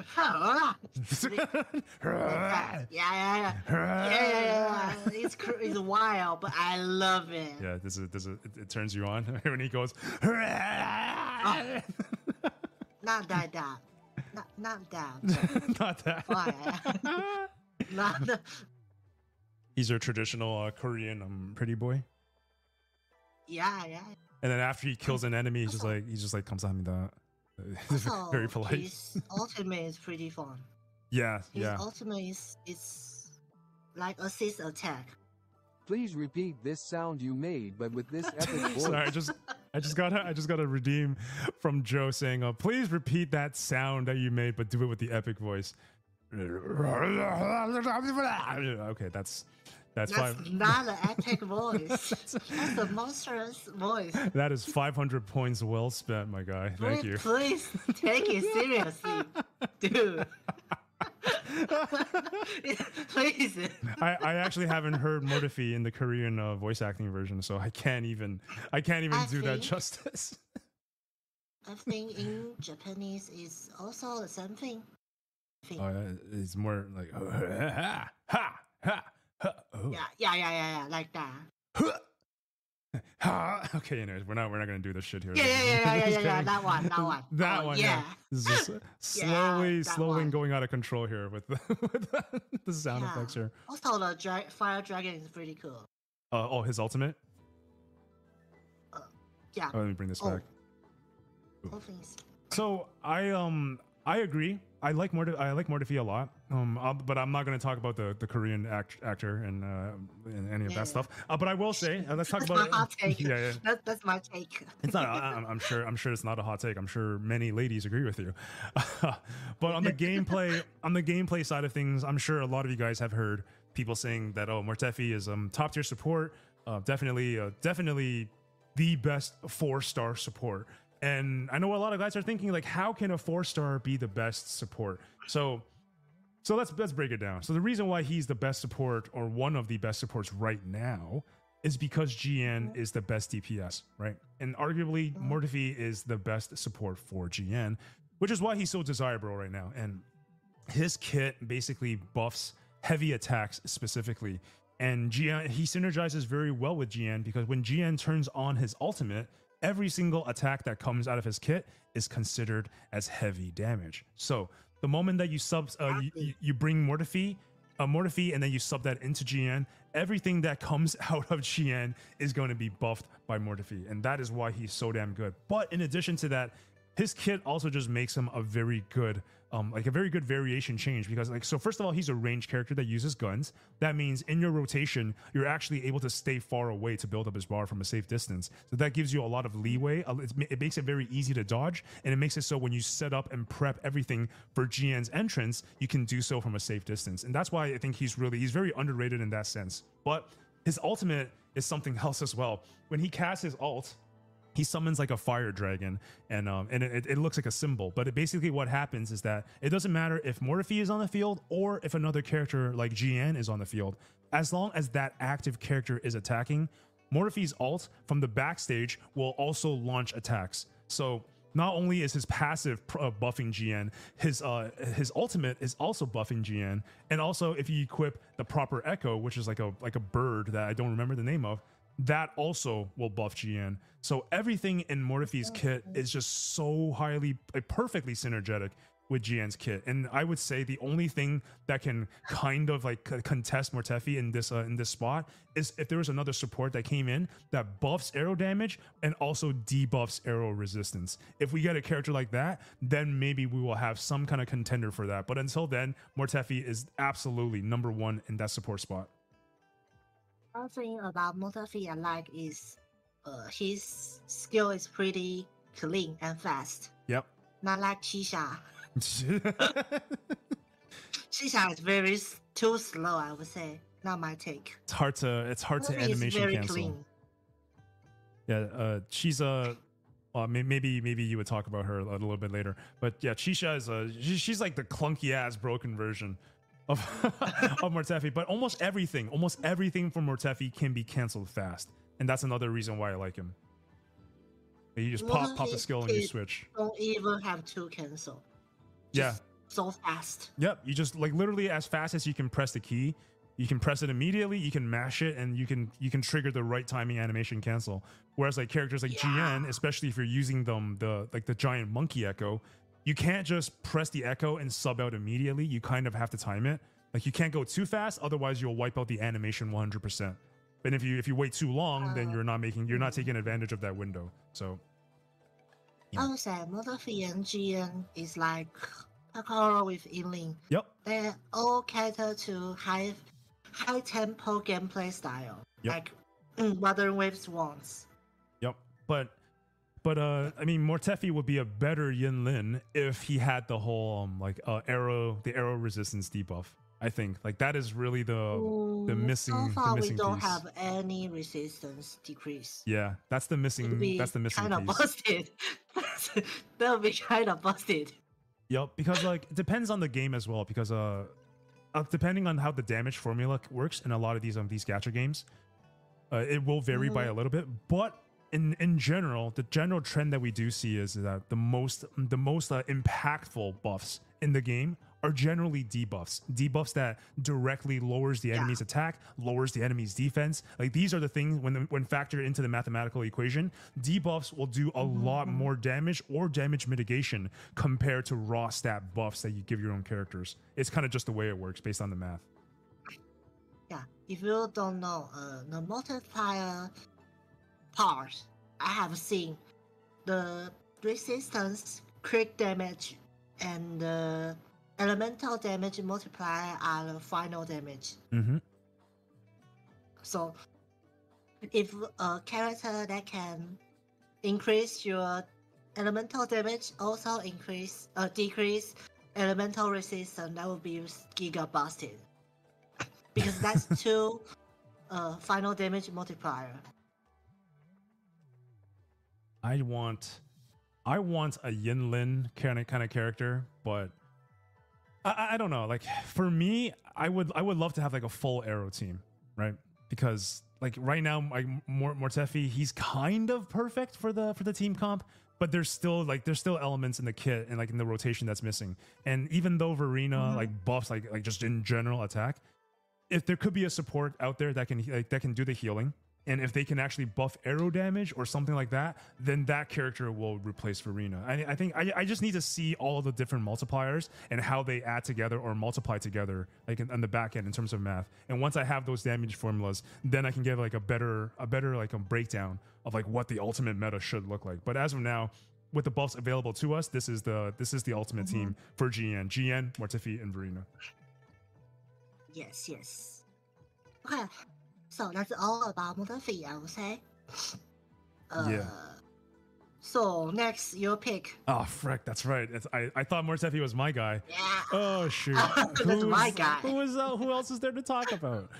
Oh God! Yeah, everybody else is kind of like, I don't really want to talk about them. But okay, let's talk about the only character that I care about. Rover. We will get to Rover, but this is probably the only. But this character here is probably the only other character that's left that I kind of care about, and that's Jinsi. Okay, so Jinsi. She's the magistrate of the city, and honestly, I think she could be, in terms of character design. Here, let me pull her up on the other screen here. Yeah. I think in terms of character design, I'm a little bit not disappointed, but I kind of wanted more out of Jinsi in terms of her character design. As a magistrate, as a leader, as a magistrate, as like the go-to person that gives the command. Jinsi's character design feels very underwhelming to me. She kind of feels like a damsel in distress instead of the leader that's going to save our nation, you know? Yeah, she's kind of depressed. Yeah, but in the game, her dialogue it puts her in the position. It kind of sets her up to be a leader. So there's a really strange like dissonance in that where like she's supposed to be a leader, but then her character just looks like this not so strong kind of I think her building, her character personality is fine. She's she's like a godsend from that dragon in her young age. So her stress and expectation will be very high as people in Jingzhou says. Jingzhou. Sorry. No, you're good. Also, I don't know if this is a spoiler. I don't know if this is even true, but on the Wuthering Waves fandom wiki page that's on my screen right now, I just am noticing this. It sounds like you're right, Yuki. The attribute that they have from Jinsei right now says Spectro, and her weapon is the broad blade. So not Ice Elemental. I'm not gonna pull for her. Well, we can still appreciate her though. Yeah, maybe from afar. Not in a roster in my team though. Not that close. not. Damn. Yeah. You know, maybe this is a good thing. That's fine. Yeah, it's a good thing. I think we need spectral damage dealer. Oh no, I was saying it's a good thing because if she was like the main ice elemental DPS, then I was definitely going to put a team around her, right? But the fact that I'm not like fully on board with this character. I'm like, you know, she's not really waifu material to me. She's got the hair color, but she's now that I know she's spectral, this just makes the rejection that much easier. So goodbye, Jinsei. It was good knowing you. I think in the storyline, they give Jinsei a high, very depressed leader, but she's also very tough or strong. She's mature mentally. Yeah, she's very mature. Yep. Unlike her looking, I would say. Yeah. I like that personality. You are very depressed, very high stress. You're so broken. I love it. Yeah, but still wanted to take care of her people and find the truth. Oh yeah. Even though that might cause a fight between her and her master, Jue. Yep. Yeah. Jue's appreciate the courage. Jue is gonna just turn out to be like the hidden asshole in this game. He's like, oh, I was the antagonist the whole time. Well, he is. Oh, I don't know. That was just me guessing. I don't know anything about the story after chapter 1 or whatever chapter that we're at right now. I think the official announcement spoil that. Oh, really? Oh, damn. Yeah, it said 1.1 new boss Jue. Oh, so it's an enemy. Wow, come on, devs. What the hell is that? That's interesting. No filter whatsoever. They're just, oh man, oh damn. 1 second here. We got a highlight message that I got to bring up into the stream here. Joe says, rolling up, boss. Got to get some stuff done. Have a great stream. Thank you so much for dropping in, Joe. Appreciate you, man. I'll see you around tonight, and hopefully, if you ever install Wuthering Waves, if you're playing in the Soul 3 American server, hit me up. Said DM me your user ID, man. But yeah, have a great day, brother. Thanks for tuning in. All right, let's move on from Jinsei. Who do we have left? You got to choose a girl, or a guy. I think. The leftover are not interesting. The leftover? Yeah, that's what I'm saying too. Okay, what do we have? We have Yuan Wu. We have Yuan Wu. We have Tao Chi. We have Alto. We have the both rovers. Lin Yang, Rover, Qisha. Nah. How about Chang Li? Because I know you kind of. I think we talked about Chang Li already, right? Yeah, we talk about Chang. Yeah, we did. Not that detailed. Yeah, I guess we can. Everybody else besides Rover is just like, I don't even care about you guys. I think Charlie might be very smart. And in storyline, Chang-Li give Jinxi everything that she give us. So I think that's all her plan. She was that character that appeared in that cutscene that was on the other side of the phone, right? Yeah, right. Okay, I was having trouble like remembering who she was for a second there. In that sense, Jinxi says, Lenova already discovered all things that you want him or her to discover. So you should have a meeting with Rover. Yep. And Chang-Li says it's not yet time. So I think she is very complex. I would say. Yeah, they're trying to make her mysterious. I mean, the magistrate, like Jinxi, she had that role of the mysterious one. Yeah. But now she's appearing like everywhere and anywhere. She's like recording like hologram messages and stuff. So she's not as mysterious anymore. But on the topic of mystery, again, according to Wuthering Waves fandom wiki, Chang-Li is going to be fusion, aka fire elemental, and she's going to be a sword user. Nice. Sword user means I can finally parry. Yep. No, she is going to be your best in slot support for Encore, 100%.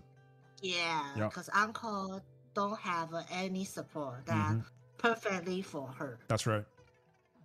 This is an opportunity for that's going to be the pattern in Wuthering Waves for like at least the next month and a little bit. We're gonna see more best in slot supports for the top DPSs that kind of be rolled out. More for even third healer. Yep. We probably need 1 to 2 more healers or supports. We're gonna have like Helcharo to Yinlin. We already have Mortefi and GN. Maybe if you guys come out with a better support, that'd be pretty dope too. We have Chang-Li with Encore. And then we don't. I guess we have Baiji and Sanhua with Ling Yang, but let's be real. Who the fuck uses Ling Yang? Just gonna shit on them whenever I can. Wow. Spoiler. Well, not really spoiler, but Ling Yang is very good with Sanhua because Ling Yang, all Ling Yang's attack is basically no more attack. What's no more attack? Just attack. Right. Yeah. Just. Yeah. Oh, normal. Gotcha. Yeah. So Sanhua buffs Ice Elemental, basic attacks. Baiji is also Ice Elemental. So between Ling Yang, Baiji, and Sanhua, that's probably your best go-to Ice Elemental team right now. But it's just why would you want to build that? There's so many better options. No. We don't talk shit about that. Yeah, I mean, move on. I mean, I'm looking forward to one because I really want an Ice Elemental team, right? Like for the branding and everything. And they probably do every element for set up team and then expand it. Yep, for sure. Yes, for sure. So let's move on. Oh, finally, so many characters, right? Yeah, I think Ling Yang is the only 5-star, and Rover only 5-star that we haven't talked about, and then everybody else is that we haven't spoke about yet, like Alto, Qixia. I think it's actually just Alto, Qixia, Tao Qi, and Yuan Wu. Yeah. Okay, so I mean, let's talk about Ling Yang then. I mean, really, we kind of have been talking about. We have been talking. Okay, I'll let Yuki start because I got nothing good to say about this guy. Oh, Ling Yang is a 5-star IC whatever blue number damage dealer. Glacio. His fertile is I don't know English, but his fertile basically charges like Encore, and then when his fertile fully charged, you can use Empower Heavy Attack to basically into lion dance mode. And then you can attack in the air. That's basically it. Yep. He's a weird bouncy one. Ulti is Empower Lion Dance mode that you hitting in the air for 10 seconds. That's it. So it's very simple, easy. Yep. I'm trying. I'm trying not to. I'm trying not to say anything bad, but it's just like, oh God, just looking at him pisses me off. Like, why? Then why you mentioned? Because he's the only 5-star that we haven't talked about. I mean, if anything, we've talked more about him, like more crap about him than any other character. So. Stop. I see. Yeah, I mean, yeah, Ling Yang's great. Yeah, that's your friend. Your ice friend. No, not this character. No, I gotta. Yeah, me too. I gotta look for another. I gotta look for another ice character. There's gotta be like some beautiful, stunning ice elemental waifu that they're gonna release sometime soon. Yeah, I wish. It'll happen. It'll happen. It will, definitely. I'll drop my wallet when that happens. Alright, let's move on to the rest of the 4-star characters. Okay. Oh, I want to pass. I want to move on to next question though. Let's just super quickly sum up these next 4 characters, and then we'll move on to the next topic. Yeah. Okay. So in a speed round, let's talk about Alto. In my opinion, Alto's character design extremely cool. Very, very cool. Very, very witty. But when in the game, very, very forgettable. Like just like I don't see anything that Alto and Yuan can do for my team that Mortefi or Verena or other buffers can't. So in terms of characters, as like for you to use, they are basically like, oh, use this in the meantime until you get someone better. So I think Alto and Yuan also do some special things. Like Alto use his smoke as damage tool, and Yuan put down a tower. Yes, very cool. The towers. But it has some opportunity to be great, but not now. See, my problem with characters like Alto and Yuan is that I have to level you up to 60, to 70, to 80. I got to use all those resources. I got to level up your skills, your weapons, and find your echoes. And after I almost max you out, you are probably like kind of just as good as Mortefi. You know what I mean? I have to use so many resources. Yeah. Even less. Yeah, that's what I'm saying, right? And then with Mortefi, I can use like maybe half of those resources. I don't have to max out everything. Yeah. And he's already better than like the super decked out version of Alto and Yuan. And I'm comparing these guys because they're all 4-stars, right? It's not like I'm comparing a 4-star to a 5-star, but yeah, Mortefi is just leagues ahead of these characters. And also Chisha. I guess we're going to talk about her right now. Chisha is very good though.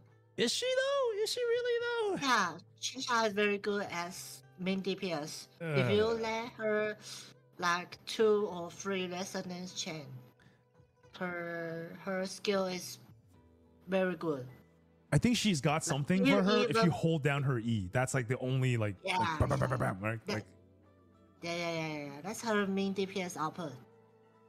Yeah, but outside of that, fighting with Clownless, the bird, Morning Axe, she's very good. Oh yeah. But I mean, I haven't challenged them like the 5 or level 6 versions of those. So. Oh, you should try. I mean, I can imagine. Morning Axe is ass. I can imagine there's other characters that will do better than Chisha, but again, she falls into that very similar trope of like all other 4-stars, she's right? Free anyway. Exactly, she's free character. You get it for free. Get it at the very beginning of the game. More than likely going to be power creeped, if not already power crept at this point. Yeah, it's really tough for me to justify throwing Chisha in my team when I already have Mortefi on the team. That's just it. Yeah. Yeah, I guess. And we forgot Rover. We got to go back to Rover at the very, very end. But let's talk about Tao. Is it Tao Chi or Tao Qi? I don't even know. Tao Qi. Tao Qi. Okay. What are your thoughts about her? Genshin Qi. Yeah. Qi. Yeah. So it's Qi, not. Yeah. Anyway. Yeah. So Tao Qi, her combat style is more like a Genshin, but lower part. Counter strike, counter attack play style. Mm-hmm. Yeah. So I think you can put them with Genshin together. Yeah. So- Do you want to talk about her assets? Also, Cao boobas? Qi's faces. Oh my god. Yeah, it's a little bit out of control. Just The waving. So- Oh, it's just constantly like in your face. Like I feel like I can't breathe when she's on the screen. exactly. Like, hey, my eyes are here, but my boobs are 3/4 of this frame. So you know, you choose Yeah. what you want to look at, I Also- guess. Also, I like the side hair. The How to side say hair. that? Uh, Uh, the side hair. I'm looking at her right now. the bands. Oh yeah, I like that little thing that little hair tie bell thing she's got going on. Yeah. Covers her one eyes. Yeah. Whoa, I like what the it. heck? Lagging. I like it. Honestly, if this character wasn't like so like blatantly over sexualized with like the massive boobs and all that stuff, I feel like I would actually like her a little bit more, because like it's just like when a character is so obviously just fan service and is like subpar and everything else. If you pull, About that. yeah, about That's that. your hot take, though. You don't think so? You don't think Tauchi is all about that fan service? Yeah, they love it. Oh shoot. Me too. Me too. She's aight. So- She's aight. She's aight. Also, her personality is very lazy. Very lazy. Yeah. Always sleepy. That's her personality. Oh, lazy. I got you. But she's a director of border defense, so that's kind of interesting. Director of Border Defense. well, that's our pink booba lady. But let's get back to let's get to the main character of the game, Rover. the final and main character of our game. You name him whatever you want, but canonically it is Rover Havoc and Rover. Rover Spectro. What do you think? Special is ass. What's Okay. Spectro is ass? But yeah, but besides that part, what's your take on what's your take on Rover? Bro is very cool. Mhm. I would say the personality, since they use male as the main speaker, so even if you pick female, you can still feel like she's a man. Really? Very very Oh no? my god, really? very strong. That's terrible. Yeah. Not the physics. I mean the personality. Oh, okay. Just strong and brave. Yep.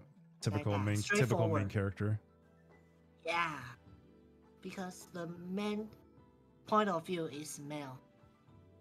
Yeah, but I love this art. I'm gonna pull this up again real fast. I really do like the artwork and the design of these two characters.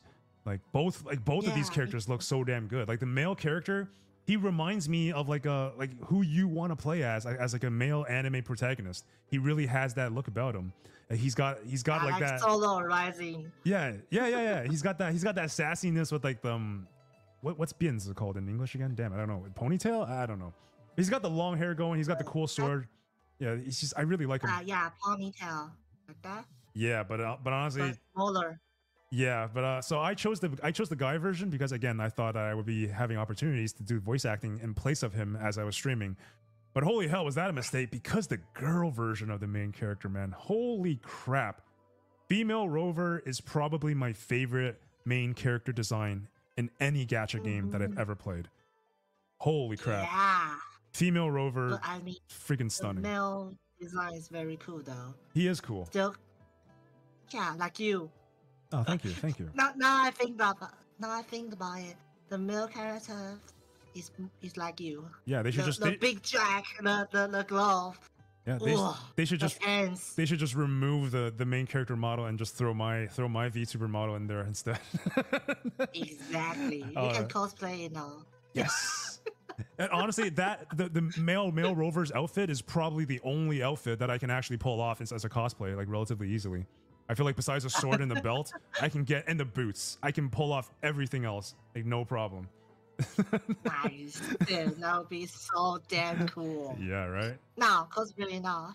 Oh Or god, after. cosplay now. Oh man, But damn, man, female rover. Holy shit. I just can't stand it. I'm so sad, and it's too late for me to reset my account. So I'm not gonna reset my account just so I can get female. Also, I think the main character is kind of I don't know the words. So you can say it in Chinese. Assuming I know what that is in Chinese. 没有方向感 without direction. Yeah, directionless. He's like running around like a headless chicken. Yeah, it's like oh, you're awake. Let's go. You know here's people. You're fine. Yeah. You know why that is? We are welcome. The reason why that is actually, Yuki, is because it's strange because in a lot of it's strange because Rover does have a speaking role, which kind of it's very different. But when the game initially started, kind of like Chrono Trigger, kind of like Genshin, not Genshin, like kind of like Honkai Star Rail. Oh, you're finally awake. Exactly. When the main character doesn't speak, you as the player becomes like the player insert, right? Kind of like Legend of Zelda. Yes. And like the idea for that is that we have to picture ourselves in the shoes of these main characters. So that works initially, but the moment Rover started talking, it just completely destroyed that persona of him, because at the very beginning he was a player insert and then he started talking. So now there's this weird juxtaposition where he is supposed to be us, the player, but then he also starts talking. And then when you combine the two, it just feels very mixed. It feels very like really messy. So I think that is what causes the main character to kind of feel like he doesn't know what the hell he's doing half the time. He has no sense of direction. All he does in cutscenes is nod or shake his head. You know, it's just like what the hell is this? True. Oh, this is that. So you're gonna go to that. So so and then the scar come on and they hey, you wanna join us? Why not? Blah blah blah blah blah blah. I'm just sitting here like I don't know. I think the Scar's got a point. Like fuck, why am I not joining them? Super weird, but yeah.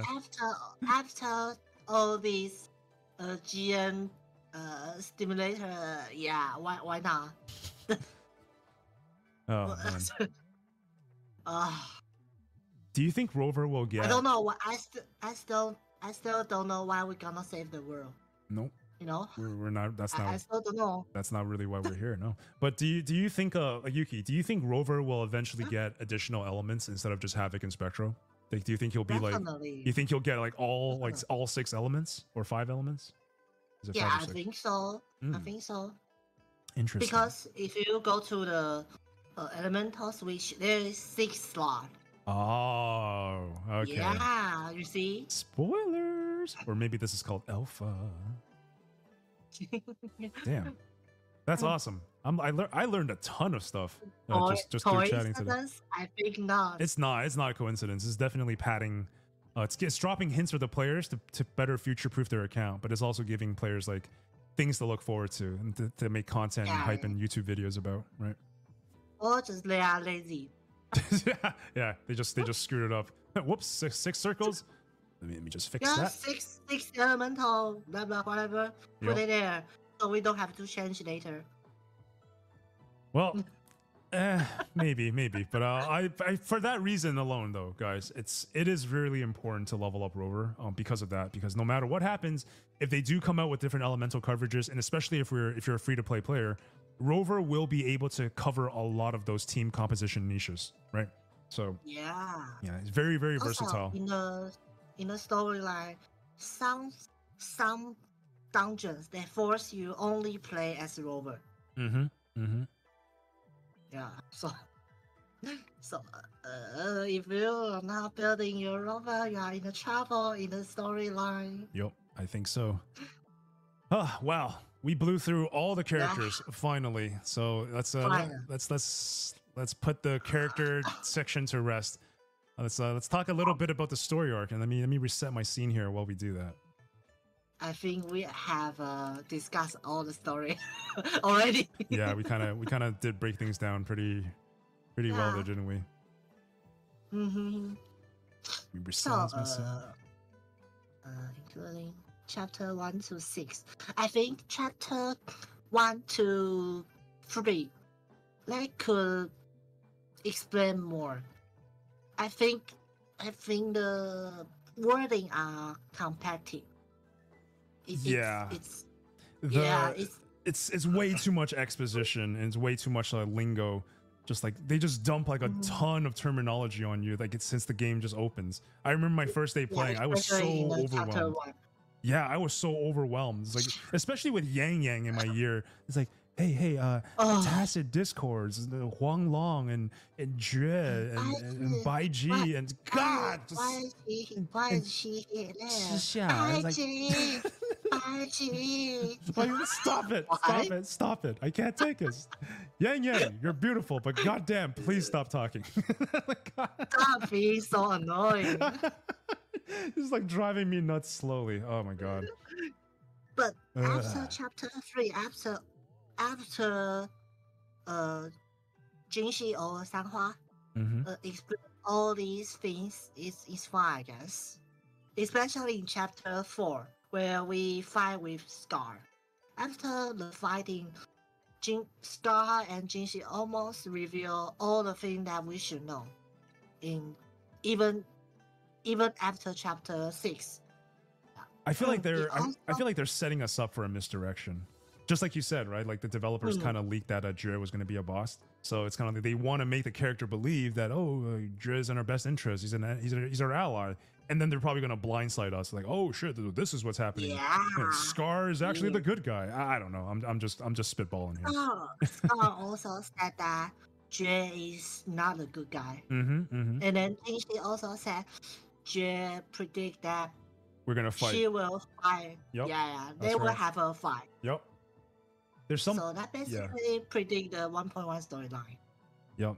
And there's something to be said about like Scar actually, like he might be a good guy, you know, like his perspective in the beginning, like in the perspective of the good people of Jinzhou, it is not justified that he's a good person. But if our understanding of Jue and Jinzhou actually gets turned upside down, there is a chance that Scar is actually right. And this is what I like, right? I like, it's very crazy. Yeah, this is what I love about anime, like characters, like villains that are often more identifiable or more relatable to the audience. Like when we think about Naruto, there's a reason why people like Pain or Orochimaru or Itachi and Sasuke so much. Is because the villains oftentimes are more relatable than the main characters. Not really relatable, but more straightforward. They know what they are doing. That's the point. I think that some are more relatable too. I think a lot of us we see ourselves as like not the best person. We see ourselves as the villain of the story. That would be so. Yeah. I think the next bit of the story that I do want to, I kind of hope that the kind of story progresses in that direction is it's not like, you know, most gacha games, most side characters become like pole banners, and because of that, gacha game developers oftentimes they will come out with just like an avalanche, a shit ton of supporting characters that in the game their role is very, very minor, kind of like what's her name, kind of like Verena, right? But even though their roles are minor, they're oftentimes the best in slot characters for certain situations. So because of that, gacha games, they end up producing all these random side characters because they want more banners for the players to pull on. I'm a little bit worried. I'm a little bit worried about that because we seen what happened to Brave Exvius. We seen what happened to Genshin. There's so many characters that just they come out, they have their minor story arc, and then they just fade away. They basically perform like everyone else. Like it's so just like, hey guys, I care, pulling for me, and then disappear. Yeah. And that's great in the developer's pocket in terms of the game's longevity, but this creates a problem where characters that players fall in love with and end up maining don't have an impact on the main story. And if I'm maining a character and this character is not included as a central part of the story, I feel like as the player, as the consumer and the spender, I got cheated. You know what I mean? So that's what I hope it doesn't happen in Wuthering Waves. I don't hot take, but I don't think so. They will, and it will keep doing it. Yeah, I mean, I hope that's why I'm hoping so. But like, it's at the end of the day, it's business, right? And Yeah. it's just making I mean, making shitty characters, like side characters that are very powerful. That's just good business. yeah, you gotta have how to say, like even Kakaro, Verena, not Verena, Kakaro, Danjin. Yeah. They are not even in the storyline, not even in the side story, but they are just powerful. Yep. And that's just the nature of gaming in general, right? And like script writing, Yeah. it's very easy to make a character like overpowered based on like overtuning numbers in their skill kit, but it's much more difficult to create a story and a lore narrative around that character, because you not only do we have to make this character's like story interesting, we also have to find a way to plug in this character's story into the overarching story of Wuthering Waves. And that is where a lot of dissonance can come into play, especially if it's executed crappily. And based on what we've seen thus far, it has a lot of this has been executed crappily, at least in the storytelling side. But the combat side, absolutely phenomenal. Absolutely phenomenal. You know, it's easy to write a novel, but it's hard to make a movie. Ooh. Right? I feel like both. I feel like both is super spirit. hard. But I get your analogy. Yeah. Yeah. So it is what it is, I guess. I guess so. In the end of the day, all we know is their gameplay, not story. I think most people, I think most of the players transitioning over also just skip all the cutscenes. I've seen multiple YouTubers say that they skip cutscenes or they just mash through it. They don't care, this and that. Which, I mean, I get it. Like each to their own. I'm trying to get the full experience. So I'm trying my best to hear out what everyone has to say. But god damn, Yang Yang is just really grinding my patience these days, man.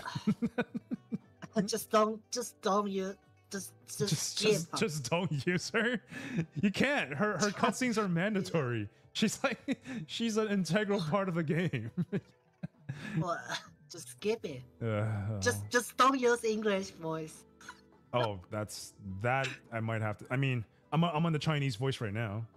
It's okay. Chinese is fine, I guess. It's all right. It's passable. It's passable. I think it's good because my Chinese is terrible, so I think it's great. Yeah. Look. I think, as you said. Yeah, but like let's go to the next section here. Next official announcement. So, how do you think about this compensate? Honestly, I feel like is this reasonable? Is it reasonable? Which part are you talking about? Are you talking about the Yinlin thing, or are you talking about like the mistranslation part? Which compensation? All of it, like tempo, level. I even think the reward they announced at the open beta stream. In the end, it requires you to level up to 30, 35, even 45 is cheating. Oh yeah. To be honest, that's just cheating. That's not gift. It's earned. I think. So I guess you're referring to like the guaranteed 5-star weapon chest. Is that what you're talking about right now? Yeah, and the pools. That is not even limit pool, just normal pools. Right. So here's my thoughts on this. So in any gacha game, the pulls, like the tickets, the convenes, the summons, whatever you guys want to call it, arguably speaking, these pulls, they get more tedious over time as the game goes on. And the reason for that is because when the game first comes out, you have a roster of maybe 10 to 15 characters, which means statistically speaking, the odds of the ticket pulling what you want, whether it's on banner or whatever, is going to be a little bit more valuable. But when the game has like 50 characters and then you're pulling on banners, it feels a little bit less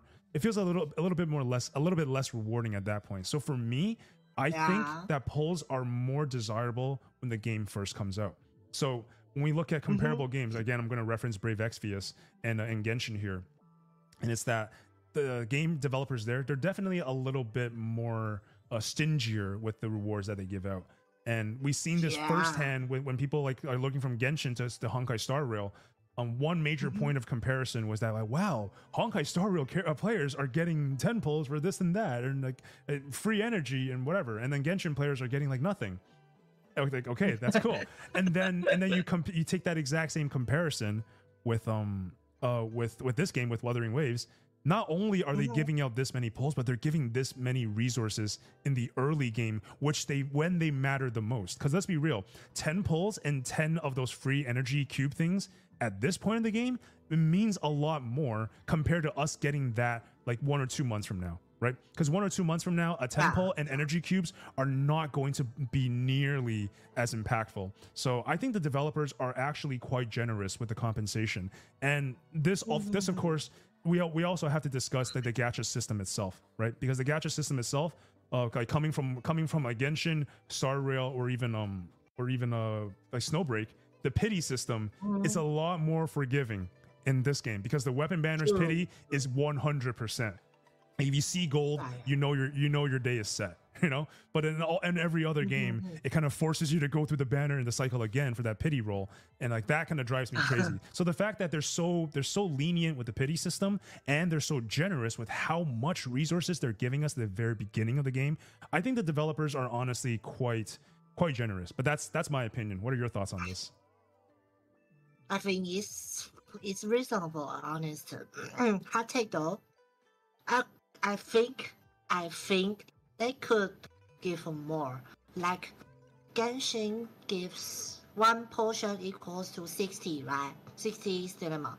In Wuthering Waves is also 60, but in Genshin you only cost 20 to play the dungeon, but in Wuthering Waves is 14 and 60.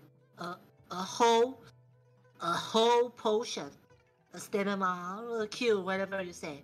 So I think they can higher up from 60 to 80 or even 100. I think if they copy it and make it's hard to not make a comparison, you know. So I think if they are copying it, they could give more. That's my take though. Yeah, I think because like the entire stamina system, like what is it, like the wave plates? So much terminology. The whole the whole wave plate system is like it's based off of like 240 obviously with like 24 hours, and then 24 hours every single hour you get 10 points, right? So every 1 day cycle you get a full day's worth of energy. So like if they were to kind of tamper with that, like that, I get it. Like they set those numbers specifically in order to time gate and to also like money gate the level of progression. Exactly. Because they want to control like how fast a character can get to union level 40 or union level 50 if you were to spend all of your resources and if you were to refresh every single day 6 times. So I get it. There's that internal calculation that the developers want to control on how the game progresses. But I think like over time as the game evolves, I wouldn't mind seeing other resonance caskets or whatever the hell they're called, like those cubes. I wouldn't mind seeing like maybe a purple casket, and then there's like a gold casket, right? And then the purple ones can be worth 60, and then the gold ones can be worth 120 or 100. Something like that. I would like to see that. Yeah, they could even limit it in the event reward.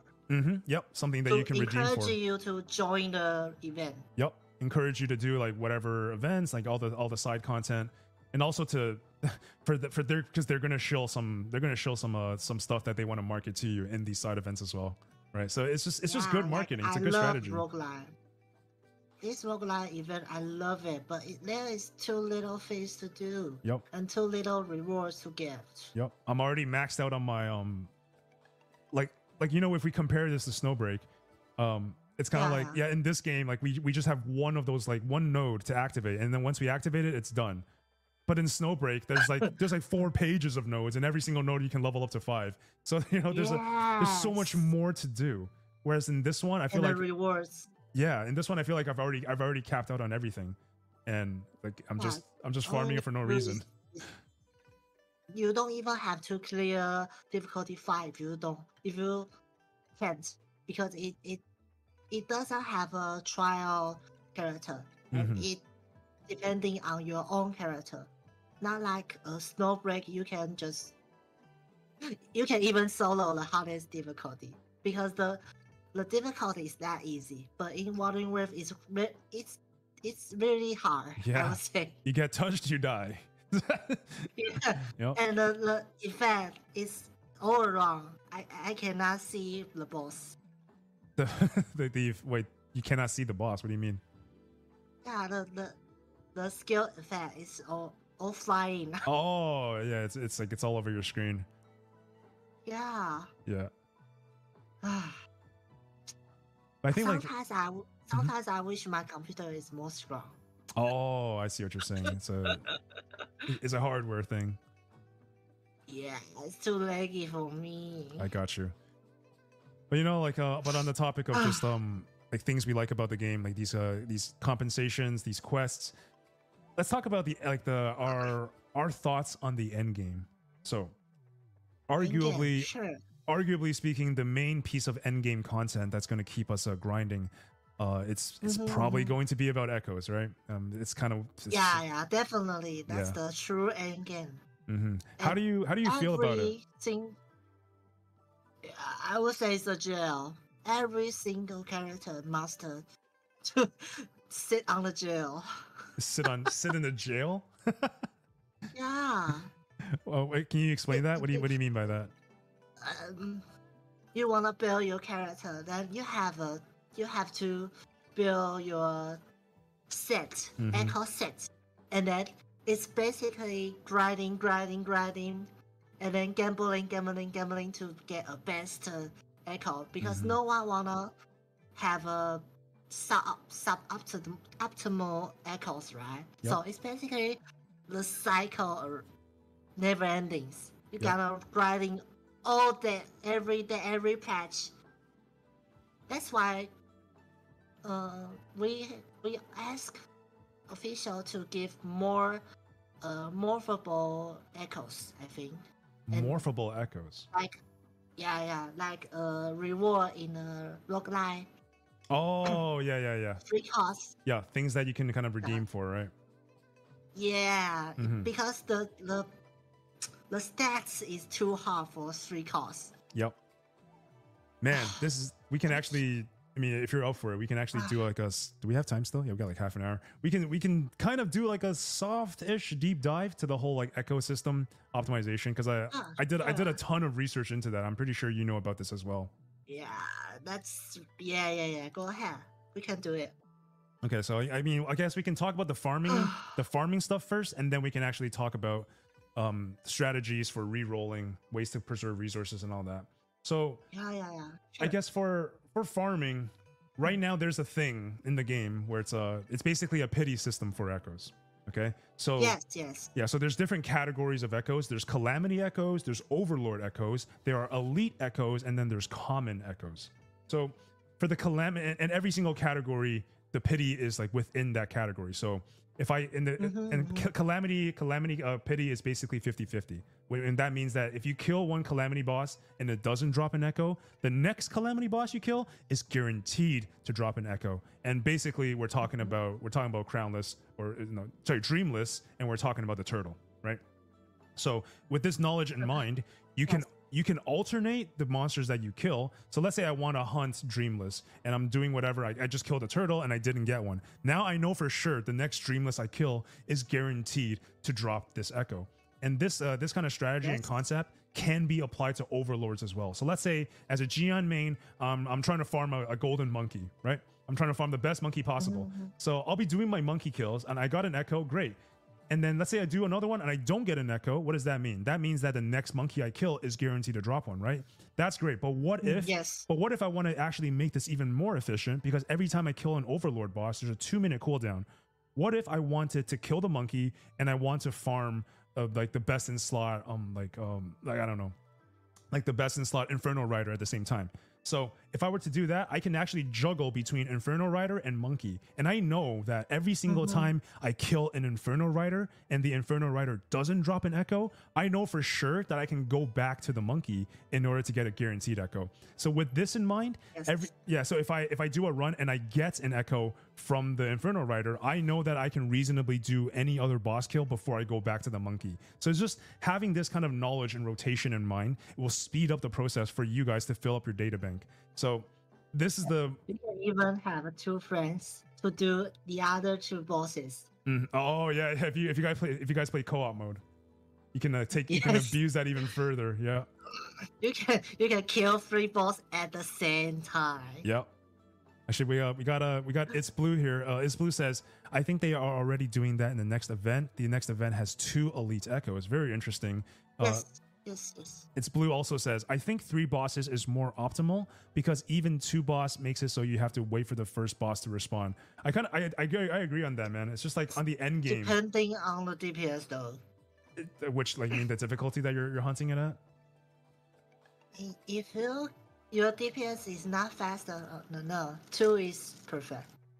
Yeah, actually on that, this is kind of not related, but you can actually change your in-game world difficulty.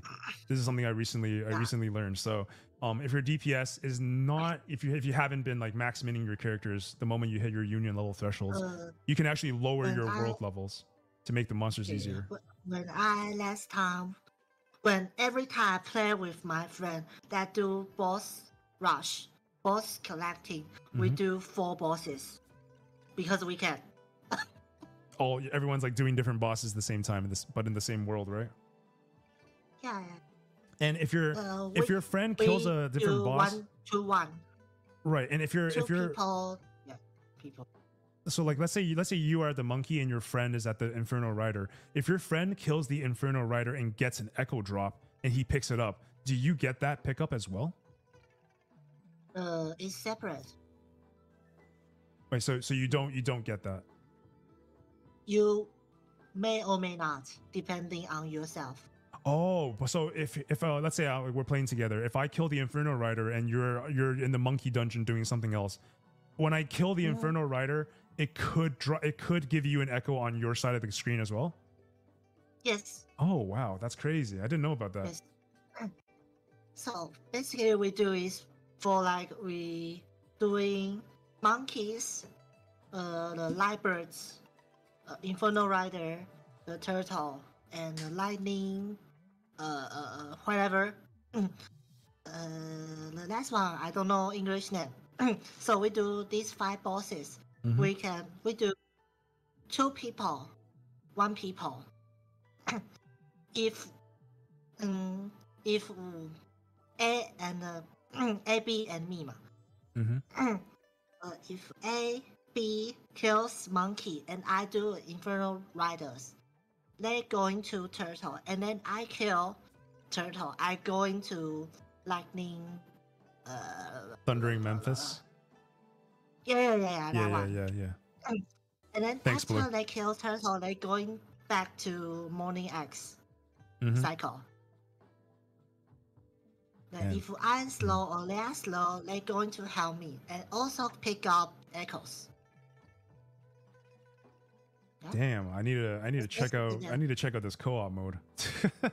I've been just so we can do 5 bosses. Yeah. And then give almost 2 or 3 times echoes. Because our time is that enough. That's amazing. So having like a co-op game with a bunch of people alternating a rotation for these world bosses is it's the best way to farm. We 3 can already solo everything, so it's not a problem. Yeah. That's a great point. Blue said that sounds super efficient, especially with the portable teleports. True. I didn't even think about that. Inferno Rider. Oh my god. Yeah, I didn't even think about that, dude. That's so true.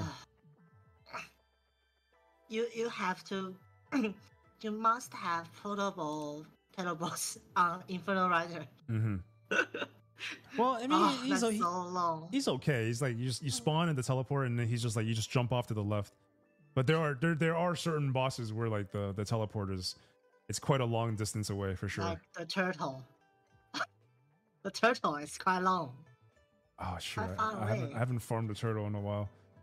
I remember like the morning whatever. That one is pretty far too. Morning X. Yeah, Yeah. that too. I love the monkey. The monkey's like literally right outside. Just Yeah. go into the cave and you're set. Here, wait. So Blue has a question. Blue asks, Yes. can co-op players use the portable teleporters in your world? Oh, that's a good question. Yes, but only you can put down. So if you put it down, other people can Yes. use it, can teleport to it. Yes. Oh Yes. man, that's so crazy. Damn, that opens up like a totally different meta in terms of farming. Wow, we have executed it for a long time now. You guys just know it. I haven't been playing co-op at all. I've been single. I've been single playing this whole thing, but It's fine. It's fine. yeah, I think this morning though, when I put out that tweet on Twitter saying like, oh yeah, Yuki and I are doing this podcast, I actually had a couple of people in the comments section Yes. saying they play the game as well, and and I was like, yo, dude, we should totally play together. Finally, I got North American friends that play on the same server as me. Finally, I actually I checked out your comments before our podcast. Oh, It was right. quite interesting. It was quite nice community. yeah, Glad for you though. yeah. Just like I don't think a lot of Nice, these nice. folks really play Web 2 games as much as we do, but Uh-huh. it doesn't really truly matter. It's Yeah, it doesn't matter. it's a game that I just absolutely love. Oh, dude, thank you so much for the follow, Blue. Appreciate it, man. I hear the music going on, but I have the overlay, so I can't actually see the graphics. I need to. How many overlay you have? I have like 8 different scenes, but yeah, I gotta yeah, I gotta add that overlay properly to this one, because I'm usually I in only gaming have mode. a 2 to 3. I got you. No, I'm usually in a gaming mode, which is which like if people followed, if people subscribed, then there's like an animation that plays. But I built out this scene for today's podcast, so it's like it's kind of covering everything. But thank you for the follow, Blue. Appreciate that, man.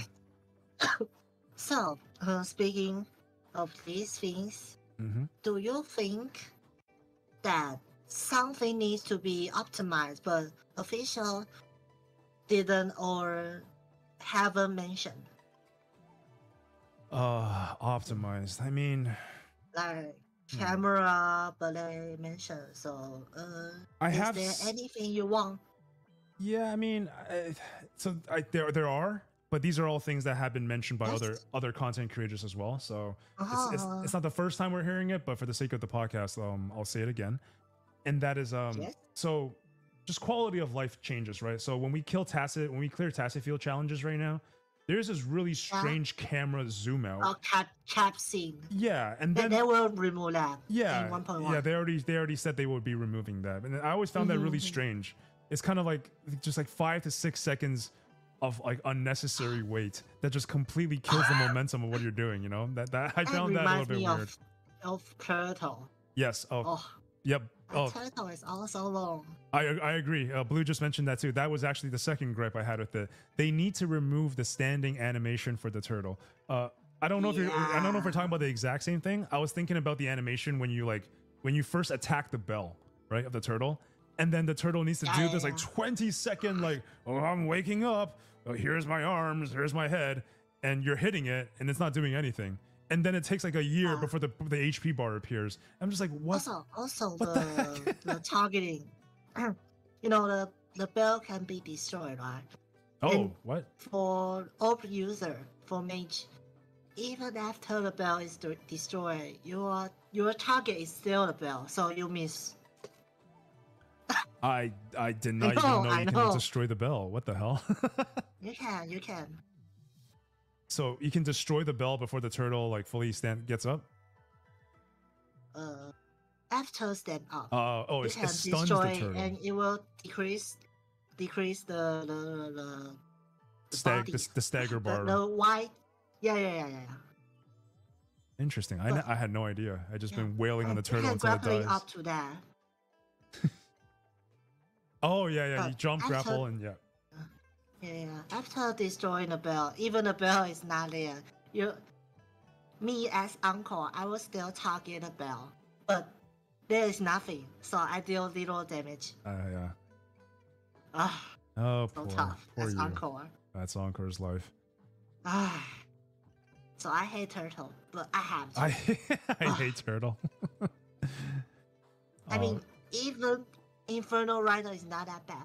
Infernal Rider's problem is if you clear the first dagger bar, the motorcycle will disappear, right? Mm-hmm.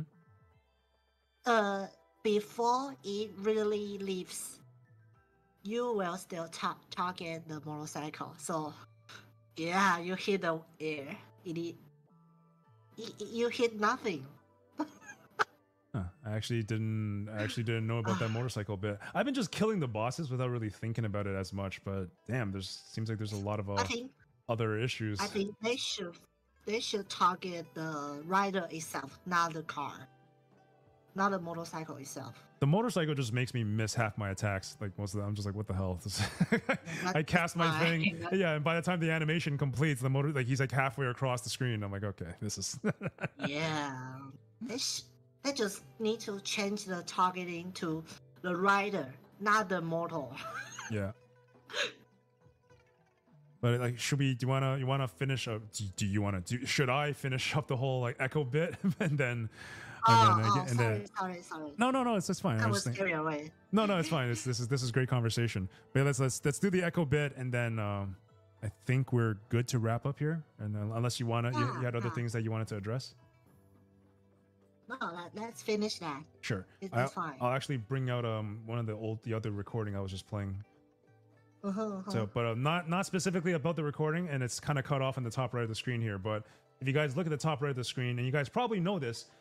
Every single echo can be increased in level, and every 5 levels you guys upgrade, you guys are going to be able to unlock an additional substat. So let's talk about the substats first, and then I want to talk about strategies that you guys can implement going forward. So in terms of substats, the 4 drop echoes, the ones that cost 4 resources. These are ones that can come with like a bunch of different substats, including attack and like crit, energy, whatever. But in general, you guys want to go for the substat that is only exclusive to that tier. So in the 4 drops, there's 2 stats that appear only in 4 drops, and that is crit damage and critical rate percentage. Now in the 3 drops, you guys have like stats. Yeah, you guys have stats like everywhere. There's like elemental damage of every single type. There's cooldown, energy reduction, and then there's there's different things. So for the 3 drops, I personally go for 2 stats. I go for the elemental damage that synergizes with my character, but I also highly prioritize energy recovery, and I'll go into why in just a minute. Now on the 1 drops, it's basically going to be defense, HP, or attack, and generally I would go for the attack percentage. Okay. But now, yeah, so again, every single 5 levels that you guys invest in your echoes, you guys will be able to unlock 1 additional substat. However, a YouTuber did a bunch of testing on a spreadsheet, and she was able to find out that these substats actually come at different rarities, with the most important ones, which we'll be talking about, being critical damage, critical rate, and energy recovery, or whatever the heck it is called. There's healing as well, but actually for Verena, it doesn't really matter, because just like Yuki said before, Verena's healing scales off of her base attack as well, so it's not as important. However, like energy recovery, like that, in my opinion, is such an important skill, and it showed because from her testing. She found out that energy recovery is actually the most rare substat that you can roll in terms of frequency. It is even more rare than critical damage and critical rate. So I found that extremely interesting. And also through her testing, you can only roll the same type of substats once in every single roll, which means that you can have crit rate as a main stat, and it means you can still roll a crit rate as a substat, but you won't be able to roll crit rate twice. Okay, so what this allows us to do is that it allows us to come up with like a hierarchy of stats that we want to see, and then this kind of snowballs into the discussion that I wanted to have with you guys, which is how to conserve your resources as cool as possible. So you guys probably heard this before as well, but it takes about 80,000 experience to get from level 1 to level 20, and then it takes about 64,000 experience to get from level 20 to 25. In other words, that experience that you use from 20 to 25, it's going to be massively wasted because you can almost bring another echo from level 1 to 20. And another reason why you don't want to bring your echoes to 25 right off the bat is that in this game, there's something called an echo experience feeding system. And that means that if I upgrade an echo to level 20, I can feed that echo to another echo, and it's going to carry over about 75% of that experience. And the importance of the number of level 20 and 25 is this. If I were to feed an echo at level 20 to a brand new a level 1 echo, it's going to bring that echo to about like 16 or 17, something like that. But it's important because I don't want to bring my characters to 25 because that's wasted experience, right? So ideally, you want to bring your echoes to level 20 and see what's up. However, if you were to level up an echo to level 25, when you feed that echo to a brand new echo, that echo will automatically turn to level 22, which is not ideal because we want to set our echoes to level 20 before we go the whole way, because again, it takes a lot of resources to get to level 25. So for that reason, I do that every time. Yeah. So for that reason, and the best conservation, or the best way you can conserve your resources is to, number one, level up echoes, at least the ones that are not perfect, to 20. If you have echoes that are super, super perfect, then sure, bring them to 25. But at least in the early game right now, resource is extremely scarce. The best way to do it is to level up to 20. So that way, not only are we able to re-roll in a more efficient way, when we do re-roll, we don't get a level 22 echo. And then when you get a level 22 echo, most people are like, well, shit, it's already level 22. I'm going to go ahead and invest more energy and more resources to get it to 25. And then that negative, vicious cycle repeats again, right? So we don't want to do that. Yes. Cap out at level 20. And the reason for level 20 is a good one is because as the game goes on, we're going to be a little bit more stingy and a little bit more precise with our rolls, especially for the echoes that are easy to come across. So for me personally, when I get a 1-drop echo, I will be extremely, extremely picky with the substats that I roll because they're so easy to find, right? But with the 3 drops, I might be a little bit less stingy. And then with the rare ones, the 4-star ones, I might be a little bit less stingy as well. But in my opinion, I think it's best to be the least stingy on 3 drops, because hunting elites, in my opinion, is arguably more difficult than hunting overlords. Because overlords, you can kind of just bounce between a boss and get one every 2 kills. But elite, it takes more time. Yes. But anyway, that's my bit on resources. But in terms of like actually how to expend your resources for re-rolling stats, again, if it's something that I'm not particularly stingy about, I will just re-roll it. I will roll the stats up to level 15 or 20 right off the bat. However, if I'm dealing with 1-drop echoes that I get all the damn time with attack percentage, because that's the stat that I want, I will be very stingy with it. Meaning that I will roll the first substat, and if that substat turns out to be an HP or a defense, I will discard that echo or roll that echo experience into another one right away. I don't even care for the second one. But if I'm dealing with like a 4-star or a 4-drop or a 3-drop echo, let's say my first stat is HP or defense or something that I don't want, I'm going to be a little bit more forgiving and a little bit more lenient with it. I might roll that to level 10, maybe even to level 15 to see what it rolls me, right? But if it's a 1-drop, if it's the moment I see a stat that I don't want, I'm just going to go ahead and get rid of it. So that's kind of my logic around how to preserve resources, how to get the most out of your resources if you want to take this to the end game, and also setting things up so when we do get to the end game, this same strategy will allow you guys to max min your echoes in a very efficient manner. So that's my spiel on echoes. I hope that was comprehensive, and I hope that made sense. That's nice. Also, if you are farming for certain 3 costs, for example, like my uncle's fire damage, I would recommend you to go to Tesla field. In my opinion, its chance is much higher than you farming all the whole world, I think. Yeah, I mean, I agree. I've been running out of things to farm, and and I've been farming tacit fields as well. But if at all possible, like wait until you get your data bank to the second highest level, because that's when the gold to purple ratio becomes 80% versus 20. So, but again, if you have nothing else to farm, then yeah, by all means, all the power to you. farm whatever you want, do whatever you want to not burn out, to make this game as enjoyable as possible. And we got a question from Lord Kaiha here. Lord Kaiha asks, I need help. I'm still around 30 and I need golden echoes from my current main team. Should I just gacha some new weapons or should I level up my data bank for more golden echoes? Data bank, of course. I think data bank, getting your data bank up to, I think it's level 18 or is it 17? It's the third highest level. Getting your data bank to that ASAP is going to be recommended.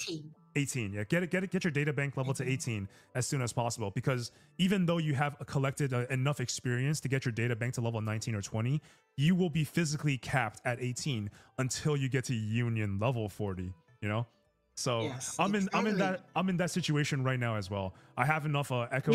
I have enough data bank experience for maximum level, but my union isn't 40, so I'm capped at 50-50 right now as well. But yeah, I hope that answers your question, Lord. Also, you can merge your useless echo. Yes, that chance is really high as well. Yeah, when I started data merging at level 15.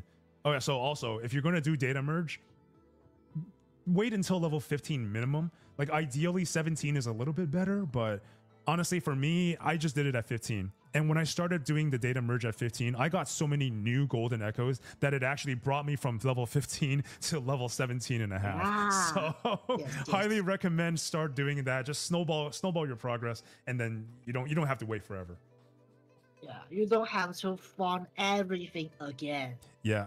And no, you're right, Blue. Blue said it's best to save it until union level 40. I do agree. If you want to like be super efficient with it, yeah, union level 40, aka data bank level 19 or 20 is the most efficient, because every single time you merge, you have an 80% chance of getting a gold. But the idea that if you start rolling at level 15 and that experience is enough to snowball your progress to level 17, this honestly cannot be ignored, and it definitely helped me a lot in my echo farming journey at that point in the game. My experience is already like 500. Yep, mine too. Yeah, just union level 40 cannot come sooner. Hopefully I can get it by this week. I think I will.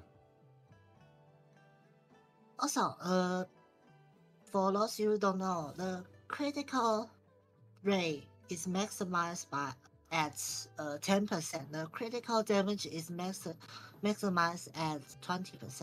So I would say if your critical score are over 30, it's usable. Crit rate times 2 plus crit damage equals your score. Crit score. Wait, can you actually re-explain that? I'm trying to follow. Like, can you re-explain that crit bit again? I will type at your chat. Sec. Well, sir, 36. I'm currently union level 36, Blue. So yeah, I'm 4 levels away from 40.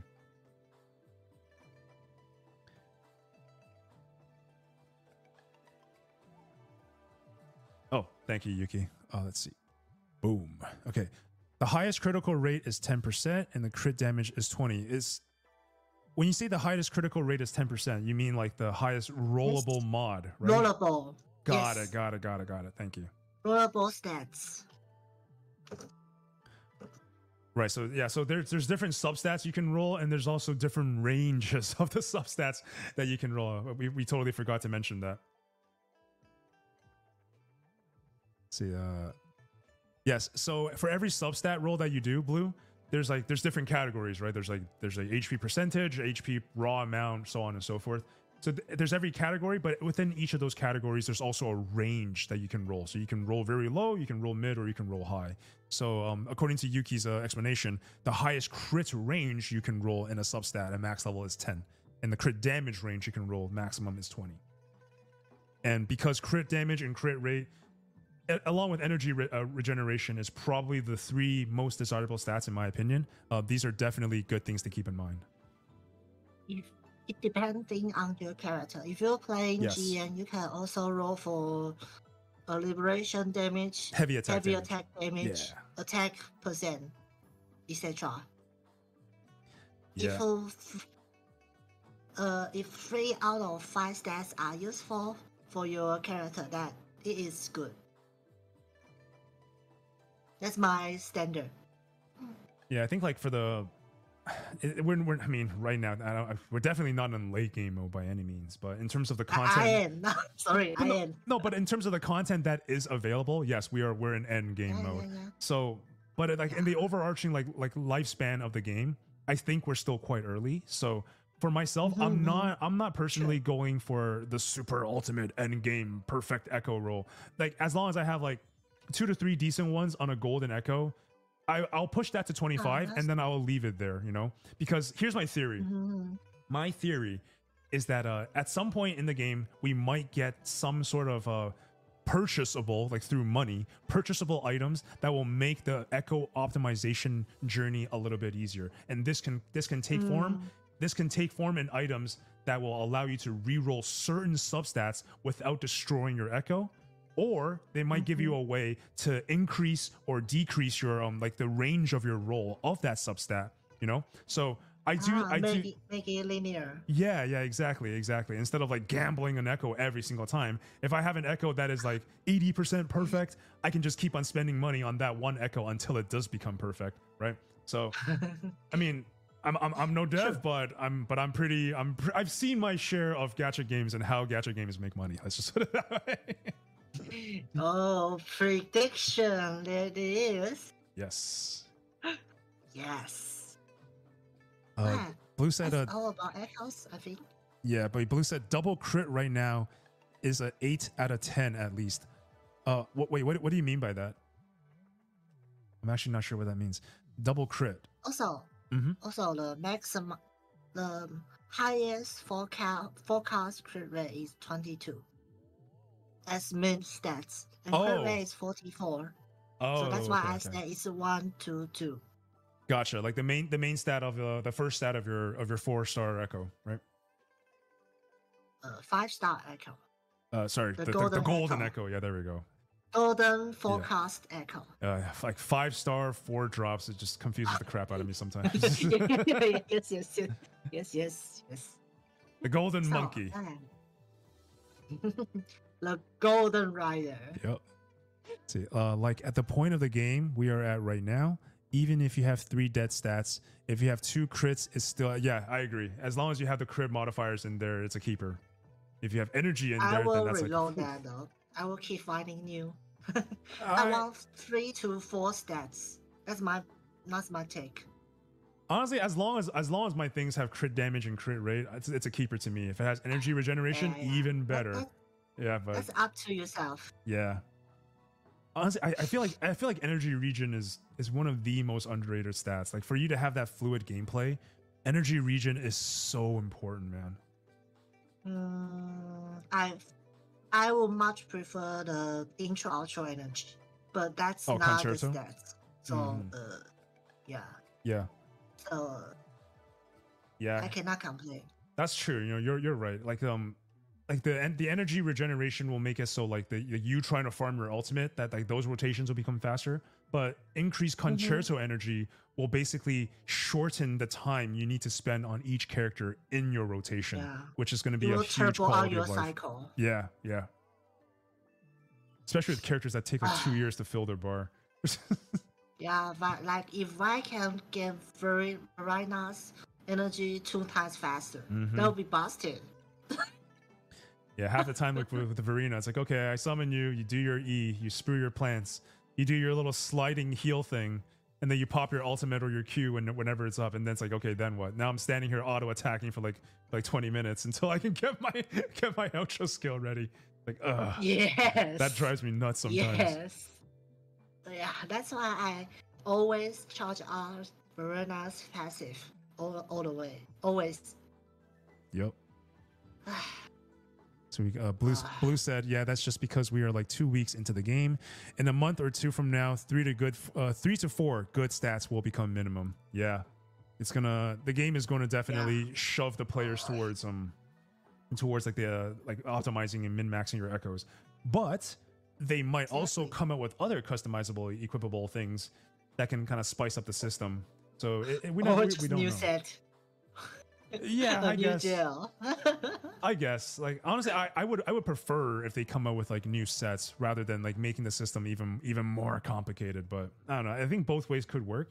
They can come out with new sets with like with new passives that will just make the old ones obsolete, or they can add a system where it's like, oh, after you max out your echo at level 25, that you can spend these amount of resources to roll one like super stat. You know, they just make you can it. limit break your echo. Yeah, it just makes it even further to customize, and you need to spend more time and resources to perfect it.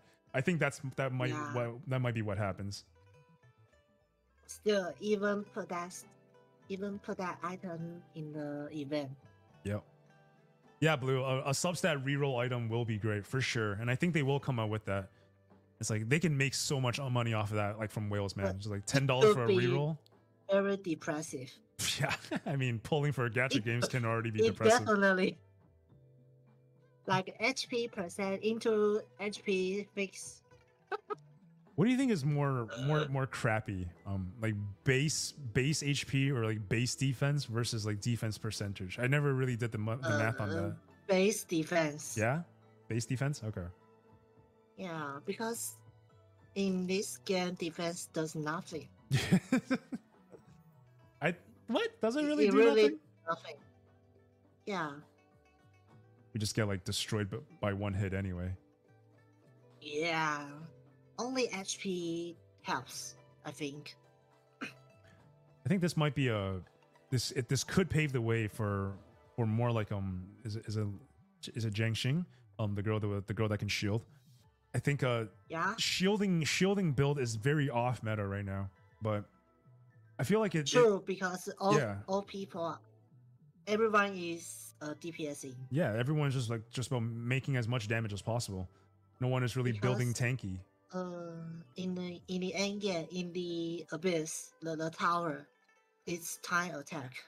Anyways. Yep. You really just have to dodge and parry everything while dealing as much damage as possible to try to clear the content. Yeah.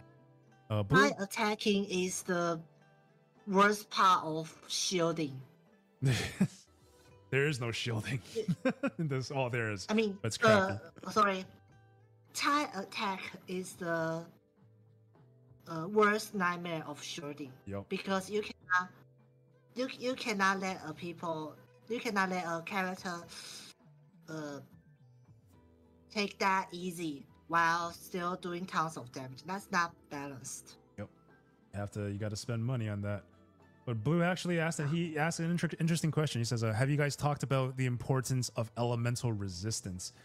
We didn't actually talk about resistance, but we talked about breaking enemies' elemental resistance. Kind of as like a future like debuff thing that might shake up the meta. We talked about damage calculations. You know how important resistance is. My friend who named GN, and GN is air damage, right? That's the right. monkey is air resistance. It has 80% air resistance, and then I can do difficulty free monkeys easy. He cannot. Yep. He cannot even do difficulty 2 because the resistance is ridiculous. That's exactly the problem I have, Yuki. That's exactly what I'm going through. See? I can kill other things because level it's 3, final no damage. problem. Yep. But I can't fuck with the monkey on level 2. And once he gets into like that enraged, like spinning his log in a circle mode, he just one-shots me all the time. I'm just like, fuck. Yeah. The resistance is final damage decrease. Yeah. I guess on that note, it's also like this is the reason why like different teams are necessary, not just to climb the tower, but if you do have like there's no way Mortefi can farm anything that's fire resistant. So you do want to have different elements at your disposal just in case you run into elemental resistance roadblocks like this. Or like the elemental core. I hate these cores. The elemental what? Elemental cores. When you hit with the sand element, it immutes. Oh yeah. Wait, I don't know the English name of it. Just I don't think I know it either. I don't know. Blue is going through the same struggle as me. Blue said, I also realized the importance just today when my Gion was struggling with level 3 monkey. Yeah, I mean, the season is crap. Yeah, but good thing, like, congratulations on blowing through level 2 monkey. I'm still struggling with that. I can't kill that shit. I use Encore to destroy level 4, but that's